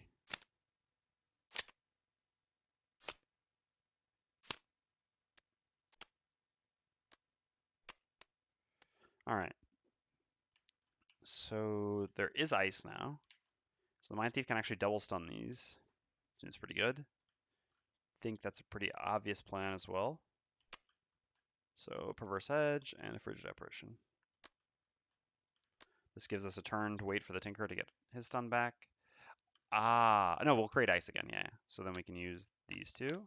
Not sure if we'll actually use the Loss on Net Shooter, but otherwise we just, punch. hope to get the +3. We'll get the add target here, actually. All right, and as for the Scoundrel, not really close to any executes. We could kill that pretty easily, but that's not really a concern right now. It can't actually even attack, and it's wounded, so it should slowly die. I guess we want to get a wound on the Wind Demons. I guess we can just do these two things. Well, I was going to actually poison. I guess there is also this that we do just have to worry about. Also does need killing, but it's not a very easy kill. I guess actually instead of doing this, we should really just do this right now. This will actually allow us to wound this one, and even though the Tinker can theoretically wound it next turn, I mean the Tinker can just wound this one, something like that. This looks pretty good. It's just better initiative as well, and then we can still put the poison on it, I guess. The problem with playing this is we lose it for an execute. It'd be really nice to be able to execute pretty easily this Wind Demon, but it's not really a priority now. The Tinker does get to give cards back to someone. I'd want it to get cards back with the Mindthief, but it's possible taking back the execute after using the poison here. I wonder how valuable the poison actually is against this elite. I guess it's pretty valuable. I mean, we do actually have to attack this elite to kill it, and it adds 1 damage to every one of our attacks, of which there will be a fair number. Yeah, I think it's actually worth doing. I think we'll just take the execute back then probably, or maybe we'll consider just not taking the execute. Oh, I think we probably will. 11 health, 3 shield Wind Demon is probably worth having the execute for. All right, let's go. Trying to do some scary stuff, but your wind was stolen. And you're not going to get to go anyway. All right, so the Mindthief is going to consume the old ice, create a new ice, doing the top of Frigid Apparition, the bottom of Perverse Edge. We're going to use Perverse Edge to stun this one, because again, we're planning on executing it, so the damage we deal to it doesn't really matter too much. I guess it sucks that the poison actually comes after, but yeah, we wouldn't have wanted to go at 29 against Wind Demons. That's way too risky, so it had to be like this. Oh well. And we wanted to use Open Wound, not Flanking Strike, because Open Wound will get the wound on them sooner. So yeah, we'll use Frigid Apparition attacking the Elite and Perverse Edge attacking the regular. So it'll be disadvantage attack 1 on the regular. Okay, so no damage, but it is stunned. And then we'll use the top of Frigid Apparition to attack the Elite. This is an attack 6 stun. Whoo! Well, that was the right order for once. So 4, 5, 6, and doubled is 12. The enemy has 3 shield, which means it takes 9. Well, that was much easier than expected. Wow. Who stole the wind? The Frost Demons actually stole the wind. There was only Frost and Wind out last turn. Oops, sorry. The Frost Demons stole the wind. There was only Frost and Wind out last turn when the Frost Demon's turn came, and they had to consume an element to create ice, so they consume the non-Frost element, obviously, Wind, and create ice. Even though there was already ice. Not that it would matter anyway, both these enemies will be stunned, but yes. Alright, well that was beautiful. So that makes everything a lot easier. Now we kind of regret playing this. We could ham on it. We'd be wasting a turn if we use ham here. I actually forgot to put the stun here as well from Frigid. No, there wasn't fire. The fire had been consumed by the Wind Demon. The Wind Demon consumed the fire to make wind again, and then the Frost Demon consumed, yeah, exactly. So the Wind Demons actually dicked themselves, but in the end it didn't actually matter because they're both stunned. Because if we use the bottom here at generic, and so basically the question is whether having the Scoundrel be the one to get 2 cards back instead of the Mindthief is worth the poison here, and I think it probably is. I mean, the Scoundrel getting 2 cards back is fine as well. The Scoundrel also has lower longevity, and I guess the Scoundrel getting cards back means the Scoundrel has to take less rest before we get to the boss, which is also good because it makes it easier for us to maintain the cards we really care about. Alright, so we'll use the bottom of Visage to poison all adjacent enemies, so we just put a poison on him. And then we're going to use the top of Open Wound, so we gain 1 experience because we have an ally adjacent. So this gives us an attack 6 because of the poison wound targeting the Elite Wind Demon. Alright, so 7 minus 3, so it's actually just 4 damage directly. So we kill it without the wound even mattering. No more Elite Wind Demon nonsense here. Okay, and then, well, we would heal for 1, but we haven't taken any damage yet. Alright, so then it's the Tinkerer's turn. Well, now that one's in the back is going to get to attack. Huh. Or is it? Yeah, 3 movement, so it will get to come here and attack. So we could use the top of Net Shooter to attack this back one. I mean, we should kill it, but even if we don't, it becomes immobilized, and then we don't have to worry about it because it'll just die to its wound, basically. I think it is worth doing. So there's a couple reasons for this. First of all, by using Net Shooter here, now it's a loss, which kind of sucks on a 1 target, but otherwise this is going to get to attack, and when it attacks, it is going to be for 5. So essentially what we're doing is we're doing, like 1 to 2 damage, I guess. 2 damage, really, as well as a heal 5, which is a reasonable loss considering we haven't had to play any losses yet, and we only have 1 more room for the scenario. This is most of the enemies. So that does that. Especially considering that we've taken a fair amount of damage, and I mean, well, not that much, but we ourselves have a fair amount of healing we still need to do. I guess it is the Scoundrel who would get damaged, and the Scoundrel heals pretty easily because then the teeth, but still. The other point is simply by immobilizing this over here, we make it so, or killing it, ideally, but worst case immobilizing it, we make it so this stays isolated, and then that means the Scoundrel can go very early next turn and execute this, which is important. So I think we are going to use it. So we'll use the top of Net Shooter, gaining 1 experience, as an attack 3, range 3, stun, or immobilize, targeting the Frost Demon in the back. Obviously not using goggles or anything like that. Wow, okay, fair enough. But like I said, that still basically does the job. So then the Wind Demon goes and is stunned, so does nothing. And then the Frost Demons go. So this one is later in numerical order. So 3 goes first, and we'll make an attack 5 on the Scoundrel. I guess, yeah, there's also already this attack coming on the Scoundrel, so better to not add too much additional. Oops. So up, down to 13. Oh, we forgot to do the bottom of Volatile Concoction, consuming the ice as planned, which was giving the Scoundrel back Precisely Visage, and I guess the only other card we can't get back is Open Wound. Okay. And then this one goes, loses the Immobilize, takes 1 damage from its wound down to 2. So we kind of only have to worry about it for 1 more turn. Anyway, first things first, time to go deal with that Wind Demon as the Scoundrel. We're going to use our earliest possible initiative because Wind Demons are fast. They can still beat us with a 2. No, they cannot beat us with a 2. So they can't beat us. So the Wind Demon will die. So that leaves us cleanup duty on the others. I think we can take a long rest on the Tinker. We're not really in a hurry to do anything. The enemies that are here aren't really very threatening. Mindthief probably can just deal with everything herself. Plus, we'll get our shield and our boots back. Heal too. Seems fine. Oops. And... I always forget to do this. We also got to... Oh, no, really? Come on. Oh, TTS sometimes. It's my own fault, I suppose. And we need to put this in the lost pile. Yeah, we didn't end the round, exactly. Sometimes I start thinking ahead because I guess I have to make decisions for afterwards.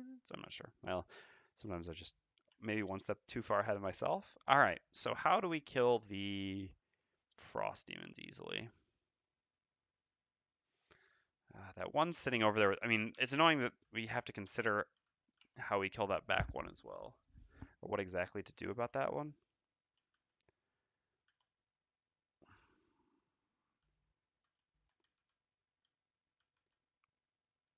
Yeah. Sorry, I shouldn't laugh at these things. I should always read them for the VODs. TTS trying to balance the Tinker, giving him flanking strike. Yeah, to be honest, the Tinker would be better if the Tinker could replace one of his other less useful level 1 cards with flanking strike, even if it doesn't fit at all. All right. I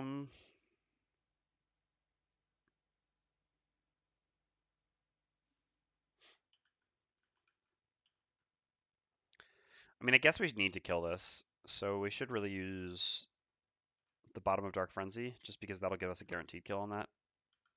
I mean, well, not really guaranteed, but an attack 3 on it, which should kill. And then we just have to decide what to use for a top attack against the other one. Kind of just something we don't really want so much. I guess we want the move jump. We kind of want all these things, but I guess we don't really need Phantasmal Killer. There are some coins around for looting, but we're kind of going to end up moving on to the coins quite a bit. Well, maybe we care about Corrupting Embrace even less, although it's also a jump. We kind of want all these cards for bottoms, but we can't play 3 bottoms. So what are we most likely to do? Are we going to heal ourselves at some point, or are we going to long rest? Yeah, 67 is fast for an augment.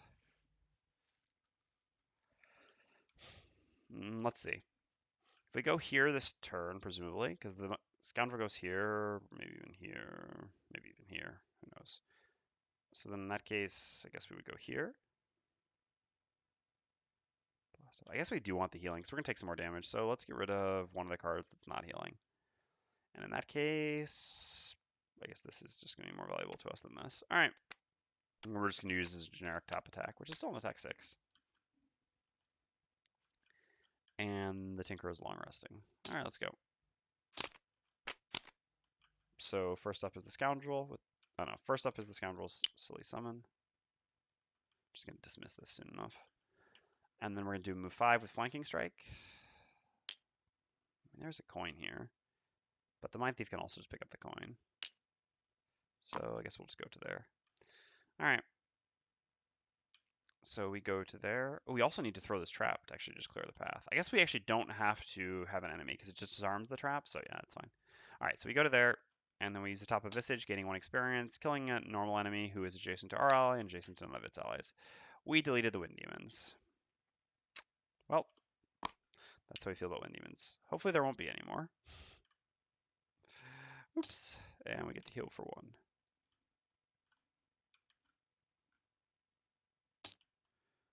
Okay, then it's the Mindthief's turn. Mindthief is going to create ice, gain 1 experience, move 3, attack 3, moving to here.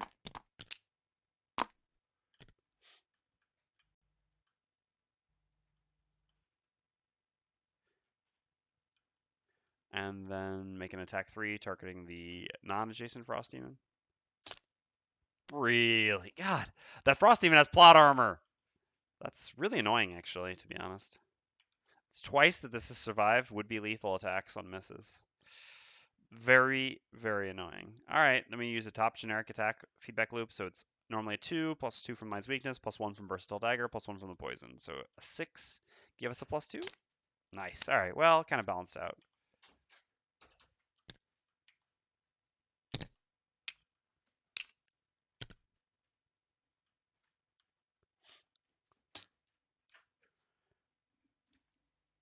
And then the Frost Demons go. So there's no way for it to hit its focus and then another. Oh, did I? Oh, my bad. The Scoundrel robbed the Mindthief. Thank you. Good catch. Sorry, I wasn't paying attention. Thank you. All right, so again, it's impossible for this to hit the Scoundrel and someone else. Takes 1 damage from its wound. Creates ice. Ice is already there. And so it makes an attack at 5 on the Scoundrel. All right. Not insignificant, the damage. Let me get a long rest here. So heal for 2. Get to choose the card to lose.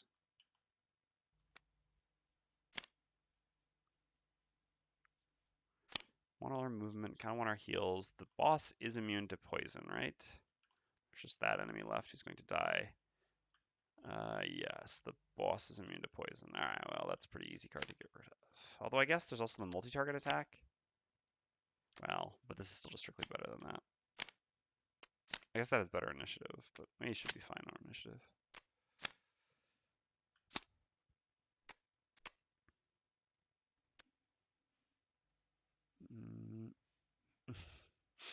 Just got home. Time to make some endurance spots. What will those do? Oh, it's just the 5th guy potions, just the real name. He's just making them because people in the thread asked for them. Themrus, I never imagined that I would actually see people arguing that stamina potions aren't broken. It's crazy to me. Like I I was taken aback when I read through that thread and there were multiple people. I mean, like the first person saying I don't understand why they're broken, it was kind of more like I'm a new to the game thing. I guess I just don't read those things very often anymore. But yeah, so like the first response, the person asking not really understanding, at least I guess, at least presenting it like that, it was more reasonable. But people who are like, no, they're I mean, yeah, being able to recur them is broken, but they're not broken on their own. That's really shocking to me, to be honest. I mean, and the argument that short rest does the same thing, it doesn't at all. Short rest costs you a lost guard. Stamina potion costs a 10 or less gold and a minor item slot or small item slot. All right, anywho, so we need to clear this. Ideally, we want to clear this trap. So we should do that. And I guess go as early as possible as well, just to make sure. I don't think Frost Demons can go this early anyway, but the jump is also kind of useful. Toss some traps. All right. Who actually wounded this one in the back?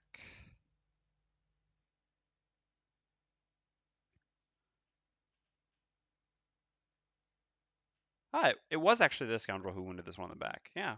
So we'll actually get one when it dies from its wound anyway. All right. So the Mindthief wants to heal herself, and I guess we can pick up a coin while we do it. Seems pretty free. So I guess actually in that case, we shouldn't use our jump to go forward just yet. Let's go back and pick up a coin. If people aren't really advancing, then there's no point in advancing ourselves. So then the Tinker can go later, presumably after that thing's died, and do it with a move 4 and pick up its coin. This way we get all the coins and yeah, just do a bit of healing. So that works. So if we're gonna move backwards, we want to save our better movement.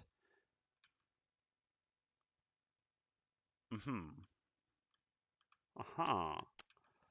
Yeah, so yeah, everyone make sure you pick up those coins.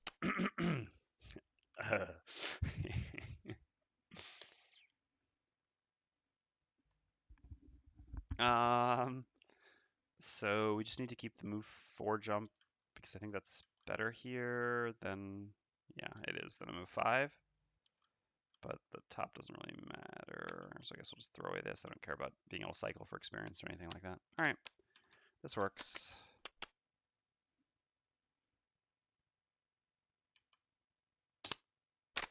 Good, goes before her, before him. All right, so the Mindthief is first. I guess we're not gonna get to steal all the coins.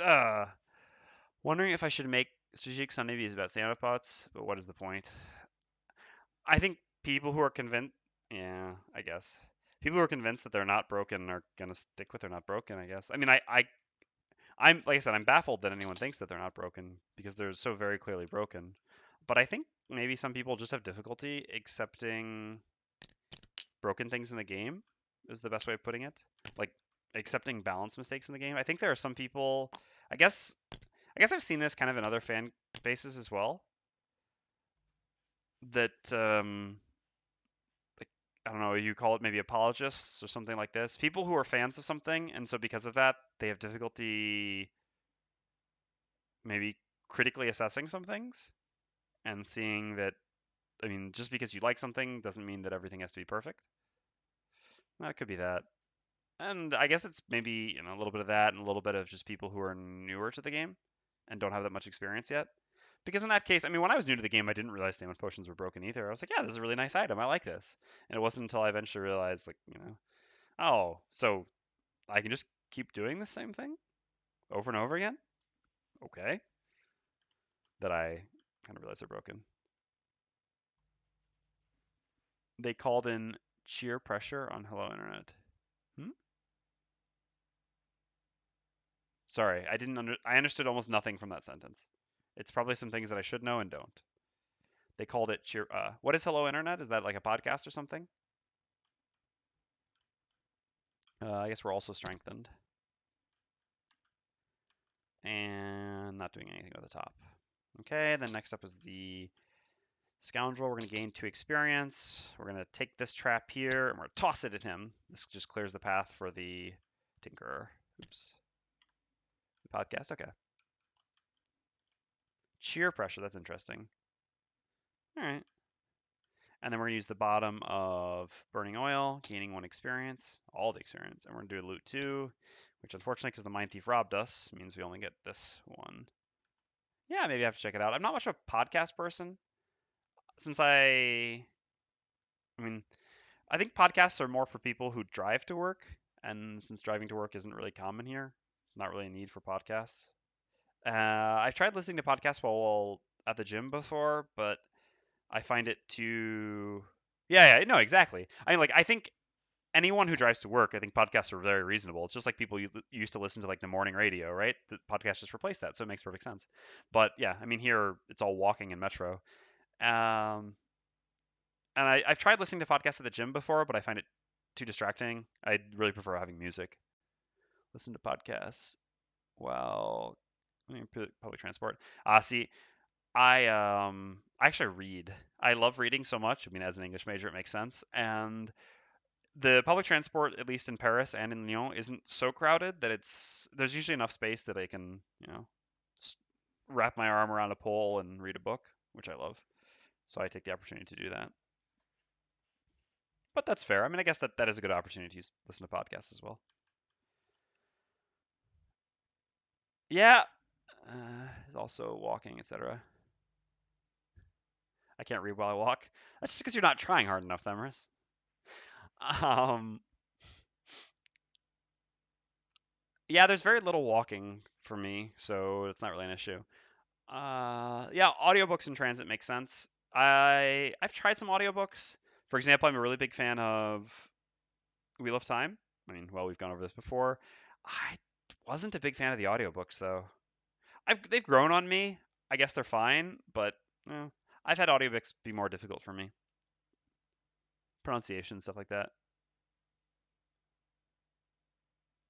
Who narrated Wheel of Time? It was something Kramer and some woman. I don't remember her name.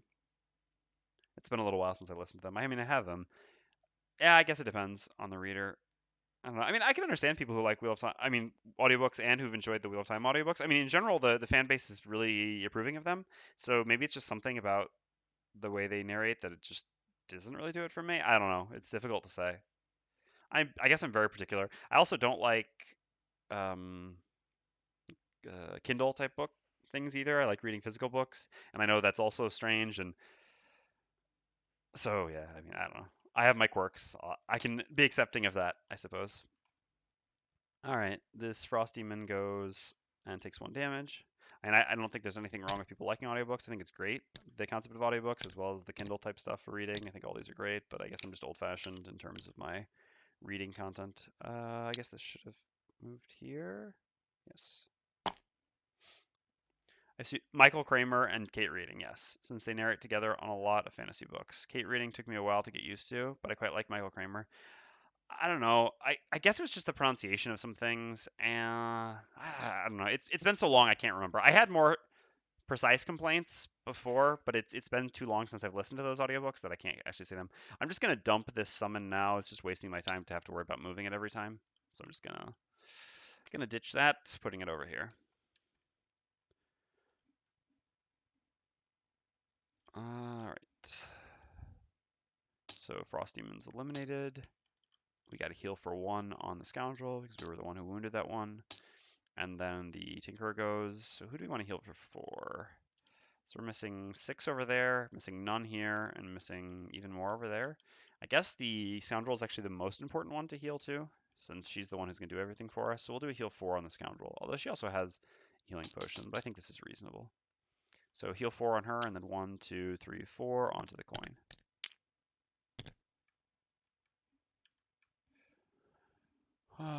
My book consumption has skyrocketed since I started listening to audiobooks. Love it. Used to read a ton back in high school, etc., but don't have time as an adult. Pronunciation is key. The author of Shadow Magic, Celtic Alternate Realm Fantasy, narrated his own books and slaughtered every Gaelic name except Deirdre.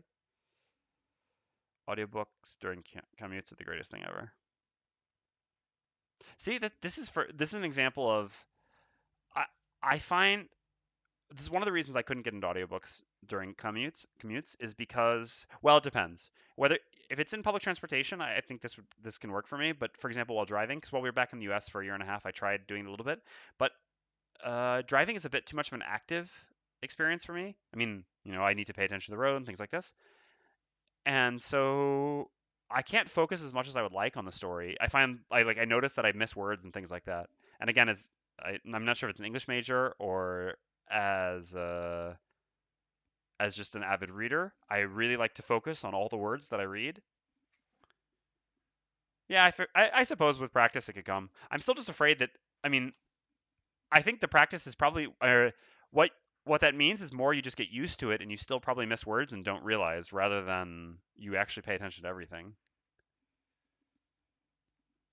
I'm on autopilot when I drive for the most part, so podcasts and such work for me. Fair enough. All right. Yeah. See, I did that a little bit, but I also found skipping back to be annoying. It was also really annoying because I mean, so I had Audible and I have those Wheel of Time audiobooks, but the chapter, like the delineation of chapters, the way the chapters are organized in the file isn't correct. Like if you go to like the beginning of chapter 3, it doesn't actually take you to the beginning of chapter 3. It's all messed up for some reason. I don't know if this is just on my version. But I tried reinstalling them and reinstalling Audible and everything, and it didn't work. So it wasn't very convenient for me to go to exactly where I wanted to be, which made it more of a hassle. It's possible that that contributed to my dislike as well. There are a lot of things. All right, so big jumpy guy. It's for you, jumpy guy as well. Anything on top that matters? No, we're not setting up the invis yet. So those things. And then the Tinkerer is just going to keep trotting along.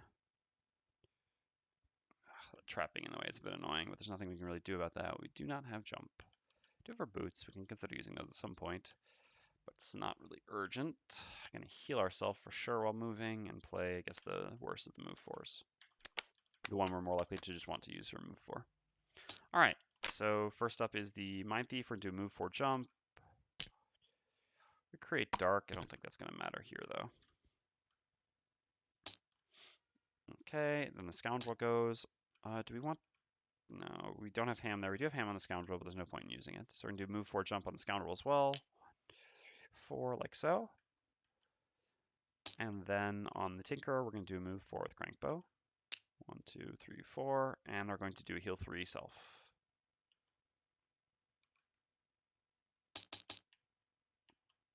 At the top of Restorative Mist.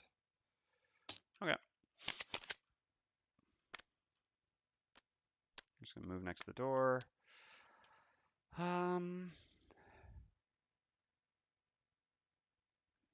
Strange.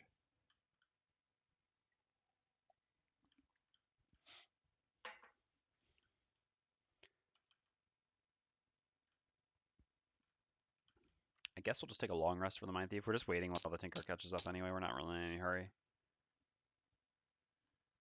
So does the Tinker have a top to play while moving here? Summon the Killbot?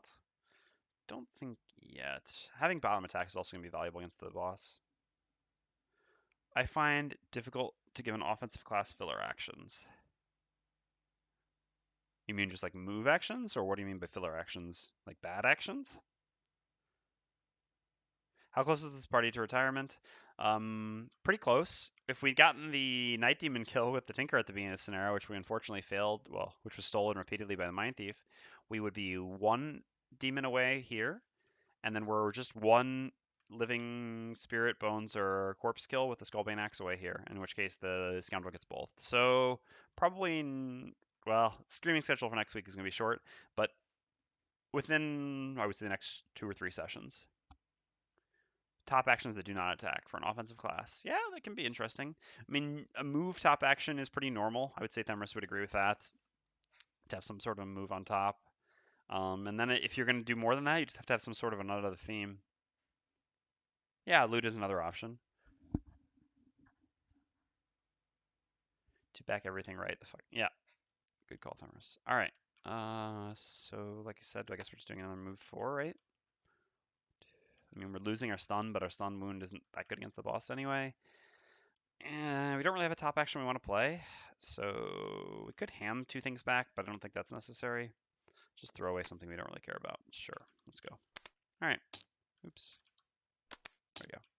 So Scoundrel, just moving next to the door. I guess we can move to here because the Tinker is going to go to here, and then Mindthief, I guess theoretically has an easier class. Some classes get move 1 during design. It made spreadsheets tracking a bunch of statistics. One of them, how many non-attack tops each class has, and non-move bottoms. That's an interesting way to look at it.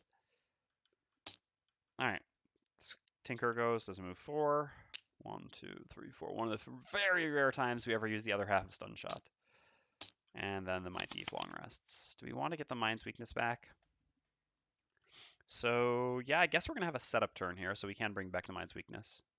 It doesn't actually give us any additional turns here because we don't have Hamina potions left, but it just gives us 1 additional card in our hand to have more options because I don't think we have anything else that actually matters to do while setting up, and the Scoundrel needs to set up 2 actions. Actually, the Scoundrel probably needs to long rest as well so that we can be careful with our setup here. Yeah, it's better to be correctly prepared for going to the boss fight. So yeah, we can definitely bring back the Mind's weakness. All right, what do we not need then? Well, we definitely need Dark Creation. Empathetic Assault is probably useful. Invis is probably not super useful, but I guess it is also Dark Creation, and we can kind of just stay Invis forever, the 2 of us. The goal for this scenario is just to kill the boss, so even if the Tinker exhausts, it doesn't matter. If the Mindthief and Scoundrel can perma Invis, we can just cheese it. Strangely enough, I guess it's probably Perverse Edge. We don't really need a stun on the boss, and we're going to be moving. Better just do attacks. I know there'll be other enemies in there, but because... No, let me read... never mind, just reading chat. But so, because... Sorry, what was I saying? Because of the fact that the Scoundrel and Mindthief can theoretically permanently stay in Viz, I mean, it requires short resting every turn almost. It's still like very frequent in Viz for a number of turns. Obviously, we'll burn out quite quickly, but we can still do a lot of turns like that, right? So that means that even if there are other enemies in the room, we don't really need to stun them because once we become in danger, we can just stay in Viz. So these should be the cards to bring back. Oh, bring back Mind's weakness does actually give us a turn here. Derpy. Okay. Well, anyway, that works. So yeah, we definitely want a long rest, I think, on the Scoundrel. No reason to push it. If we waste one extra turn on everyone else, but we make sure that we keep all of the combo that we really need, it just makes so much more sense. There's no reason to try to be greedy. We've got so much longevity left, and we're going into the boss's room. Okay. So the Mindthief is going to move to there, so I guess it's fine with the Tinker where he is. So in that case, we can just play a bottom action heal. The Scoundrel will be up to missing 2, so I guess we'll just heal ourselves. And for a top, again, we'll just play something that we don't mind throwing away, and I think we'll short rest after that. All right, that works.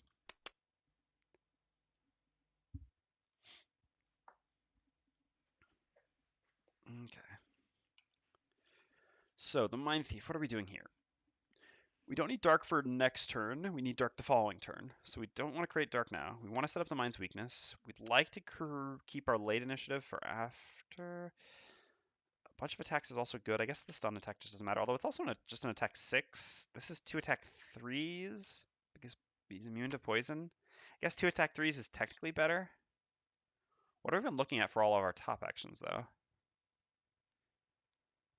Do we even need to keep feedback loop for after the invis? No, not really. I think we actually don't care about going late so much. I think I'll just get rid of feedback loop for now. After one of the invises runs out, we just have the other invis, and then after that we can worry about having late initiative.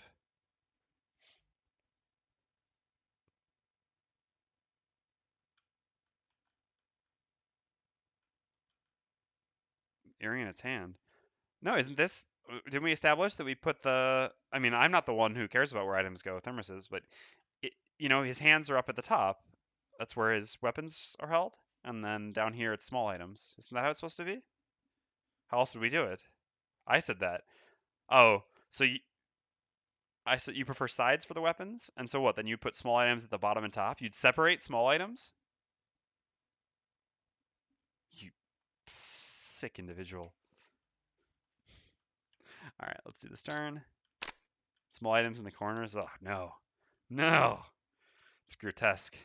All right, so Mindthief first. Mindthief is just going to use the bottom of feedback loop to move to here and set up Mind's weakness. And then, yeah, nice way to instigate Antares. Stirring the thought as always, I see. Then we're going to use the bottom of auto turret as a heal 3. Yeah, I think I'd rather heal myself for 3 than the Scoundrel. Like I said, the Scoundrel can go invis. The Scoundrel's going to heal for 2 here, so it'd be healing the Scoundrel for 2 or the Tinker for 3. I think this is more valuable. All right, so the Scoundrel gets healed for 2. So should I long rest on the Tinker? No, I guess I can just short rest. I mean, just play my 2 cards and then short rest afterwards. All right, play 2 cards. So you have long rest on the Scoundrel.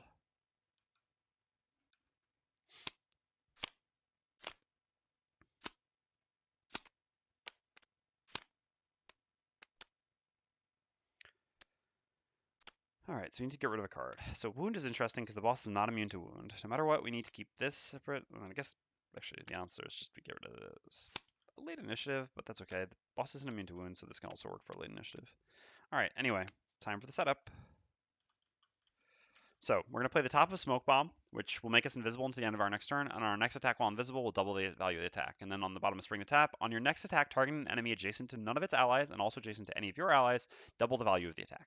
This is good because we will simply place a summon down next to the boss. If the boss has any other enemies adjacent to him, hopefully not more than one, which is usually pretty unlikely, we'll use the compass to move that enemy away. So we set these 2 things up. So the Mindthief wants to create dark this turn, so we can do that with that. That way the Scoundrel can go first the following turn, and there are no problems. And then we just need another throwaway card. So the turn we enter the room, we'll probably want to go with Cranium Overload since we don't have boots to increase our movement. And Cranium Overload, I guess, into this it has to be then. And then we can follow that up with like Phantasmal Killer into Dark Frenzy. So I guess we're just getting rid of Empathetic Assault here. Or is it better to maybe just not worry about Invis for 1 round and have Empathetic Assault for 2? Yeah, I think that's probably better. So in that case, we can just throw away Phantasmal Killer here.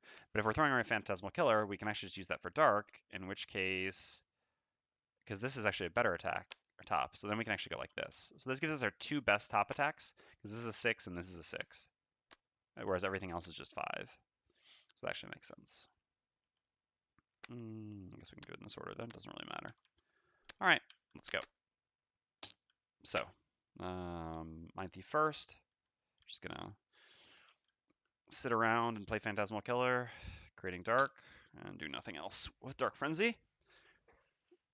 All right, and then the Scoundrel's gonna go, and we're going to activate both Spring the Trap and Smoke Bomb, so we become invisible. And then the Tinkerer is just going to play these cards and I guess move to here, because why not?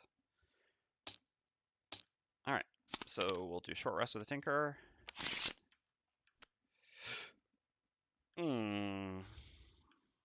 I'll pay 1 life.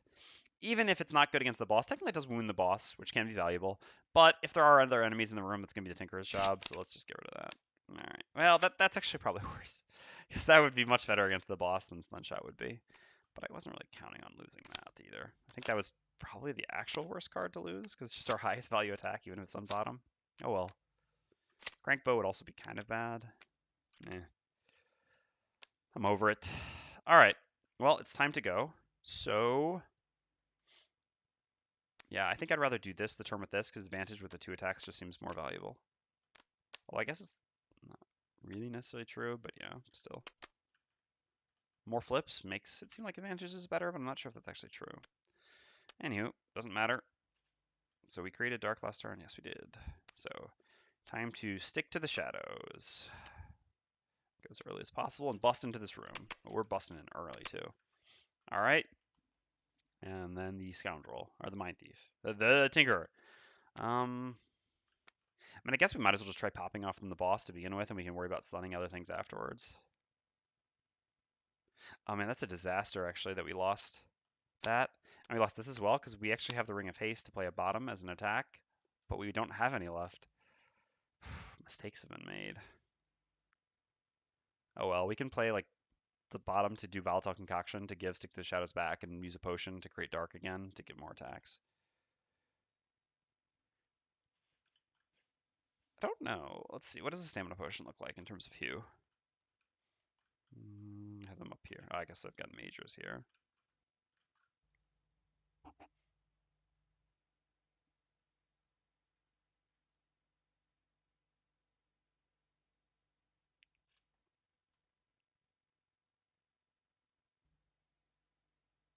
Yeah, I would go with yellow. I was thinking of purple as well, but purple doesn't really fit. Yellow makes sense. It fits in the like earthy colors of the more like health and stamina are like two kind of, I would say. Yeah, but I mean, all right, yellow is close to orange, fair enough, but red is also close to orange. I mean, look at the color, the hue differentiation between healing potions and stamina potions. It's not very significant. So honestly, I think it's fine. I mean, you can do purple if you want. Me personally, I would have said yellow, just because it's a more natural color in terms of fitting with the colors of these.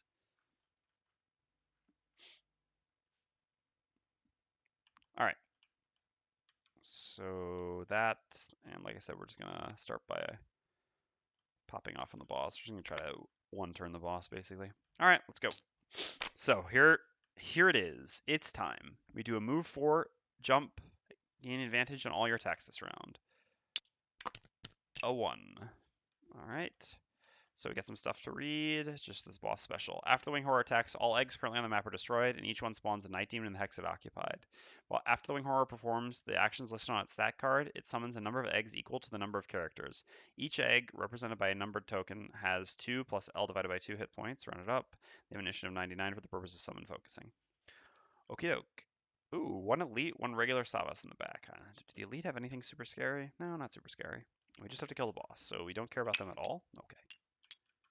Seems a bit silly, but sure. Guess they can disarm. That would be the annoying thing they could do. No, summoning frost demons. Don't care at all. And the boss is here. What are you up to? It's a special 1, which does absolutely nothing. So, well, I mean, it doesn't do absolutely nothing. It will make an attack. So attack -1, target all adjacent enemies, and attack +0, range 3. So some attacks. Yeah, I don't think we'll be getting any Night Demons for the Tinkerer, unfortunately. We've got 3 movement left. Sorry, just 1 second. Alright, so the boss has 60 health. We should theoretically set the healths of everything else in here, although they really don't matter. Oops. 24 health here. 17 health here. Okay, so 3 more movement. 1, 2, 3. No reason to use boots. We will need to use our invis because I don't think we want to get destroyed here. Our summon's going to be gone almost immediately. Don't need to use the compass, so that's nice. So we'll go ahead and use the falcon right now, obviously. Falcon, ho! So that we get our adjacency bonuses, which are so very required. All right, and then it's time. So I generally think the Mindthief is a significantly better class than the Scoundrel, but there's one thing for sure. The Scoundrel excels like few others in destroying bosses, and this is one of the great joys of playing a Scoundrel. All right, here it is, the whole shebang. So we're going to use the top of Stick to the Shadows, which gives us an attack 4. We're going to consume the Dark, which was there, and gain 2 experience. Add +4 attack and gain 2 experience when the target is adjacent to any of your allies. So we have an attack 8. We gain 4 more experience here.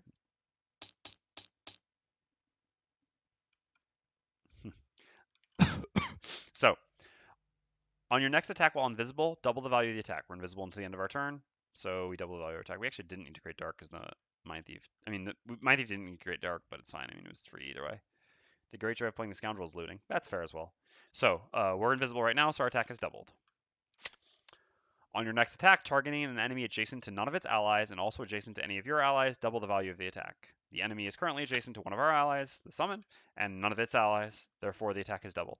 So, before modifiers, our attack becomes 8, which is doubled once, to 16, which is doubled again, to 32. So we're making an attack 32. God, how many rolling modifiers are left in our deck? This is why the rolling modifiers are risky. All right, we've already...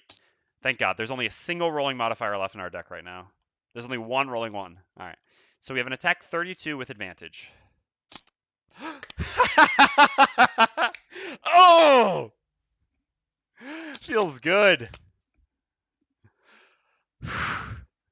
So, for those keeping score at home, that would double our 32, giving us a 64. This boss has 60 health, which means that the boss is dead. That, my friends, is a one-shot. Ah, that's only the second time I've ever done that in Gloomhaven, and it feels good every time. All right, so there's a coin on the ground, and yeah, the Scoundrel's done. Was there anything else to use? No, not really. Yeah, a lot of build up for nothing, Ephemeris. Now, if you only had kill a monster from Full Battle Goal, the boss right now, yep. All right, so sorry, the Mindthief goes. We're just gonna do move 5. 1, 2, 3, 4. Yeah, to grab this coin. And can the Tinkerer gain an experience? Yes, we'll do a move 4 there. 1, 2, 3, 4. Then we'll use the top of Crankbow just to gain 2 experience. I don't need to do anything else this round because they're simply summoning, so I don't even have to survive any attacks. The scenario is successfully completed. Oh, wha-bam! All right, so we've unlocked a new location, the Void, which is 51. Also known as, well, I won't say anymore, I guess. It'd be silly. The Void goes there.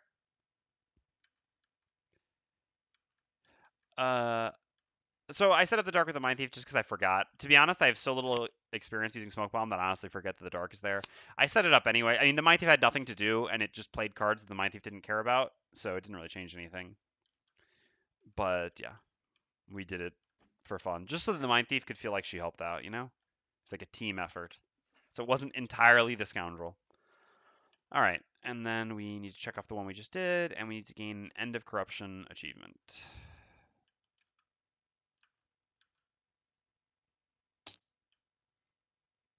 Just for the record, so that anyone who's watching understand. Hold on, where is End of Corruption? There we go. These go here. All right, so it was very fortunate for us to get a crit there, without a doubt. But yeah, but despite, even if it wasn't, there's no world in which we ever can lose this scenario, right? Because so after that, the Mindthief runs up and makes an attack 6. So normally we do, let's say, like 33 damage on our attack, which puts the boss down to 27. Mindthief runs up, does an attack 6. Tinker runs up, does an attack 6. Both of them will say get like +1s because of advantage, or even +0, +1. Okay, so 7 + 6 gives us another 13. Plus the 33, we're already at 46. It's 14 health boss. We kill it the next turn no matter what. And again, we have still Invis Cloak here and Invis Cloak here, so it never gets to hit anyone meaningful. The Tinker tanks some hits, who cares? So yes, it was very fortunate, but again, there was no risk whatsoever that we were ever not killing this boss this round. I mean, in the next round. All right, let me just finish all these things off. I need to check off the scenario that I completed.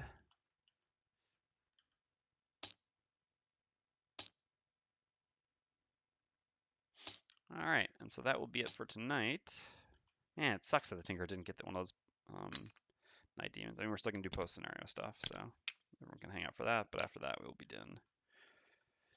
All right, so let's see. We gained 5 gold for the Tinker, as well as 3 experience. Oh, how exciting. Plus 16, right? Yes, so 19 experience for the Tinker. Boss fights, not really the Tinker's strong suit, and 5 gold. Okay. Over here, we gain 20 gold for the Mindthief, not bad. And experience doesn't matter. Oh yeah, we do need to gain check marks. We did. Oh god! Yeah. Yeah. ECO! No, that's my own fault. I always forget about this one. Alright, kill one or more elites. No, we never killed an elite. We did kill the elite. We crit the elite Wind Demon. Ah, but it wasn't us who killed it, was it? Who killed the elite Wind Demon? Does anyone remember? We definitely got our check mark. Yeah, we picked up 1 gold with Indignant, just forgot. I don't remember when. I mean, it was the Elite Wind Demon was right here in this room. The Mindthief crit it, but I guess that no, it was the Scoundrel who killed it. Yeah, no, I remember now. Yeah, it was the Scoundrel. Ugh, all right. Well, no check mark there either. Oh well. I mean, easy scenario. We only get 1 check mark. Fair enough. So yeah, we gain 20 gold. I mean, totally not worth. Obviously, I would rather gain 2 check marks than 1 coin, especially because that would have been a perk. Although the rest of the perks kind of suck. But yeah, it's just that you forget. Like, it's not that given the choice, obviously I would have done differently. All right, so 31 experience for the Scoundrel. Oh, getting close to that sweet, sweet level 9. Nice. We already marked our check mark, I believe, and just 10 gold here.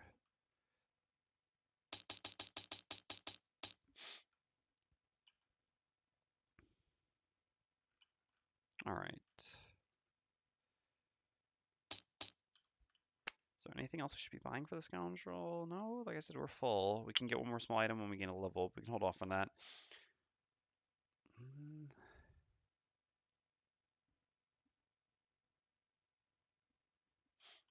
I guess another jump might be welcome. We could put a jump on the bottom of Flanking Strike. I wouldn't mind having another jump. Yeah, I think that's actually worthwhile. I tried to keep Flurry when I didn't so much when it wasn't the most important card, just because it was my only jump for when I need to hit enemies in the back. But let's look at what's going to happen going forward, right? We need to make sure that Flanking Strike is always going to be one of our cards. I think it always will be. Yeah, we'll be cutting maybe Swiftbow level 9 or something like that. So she'll make sure it doesn't have to stay. I mean, Spring the Track comes in and out, etc. Yeah, all right. Let's go ahead and put jump here. I think that's reasonable. So let's do that.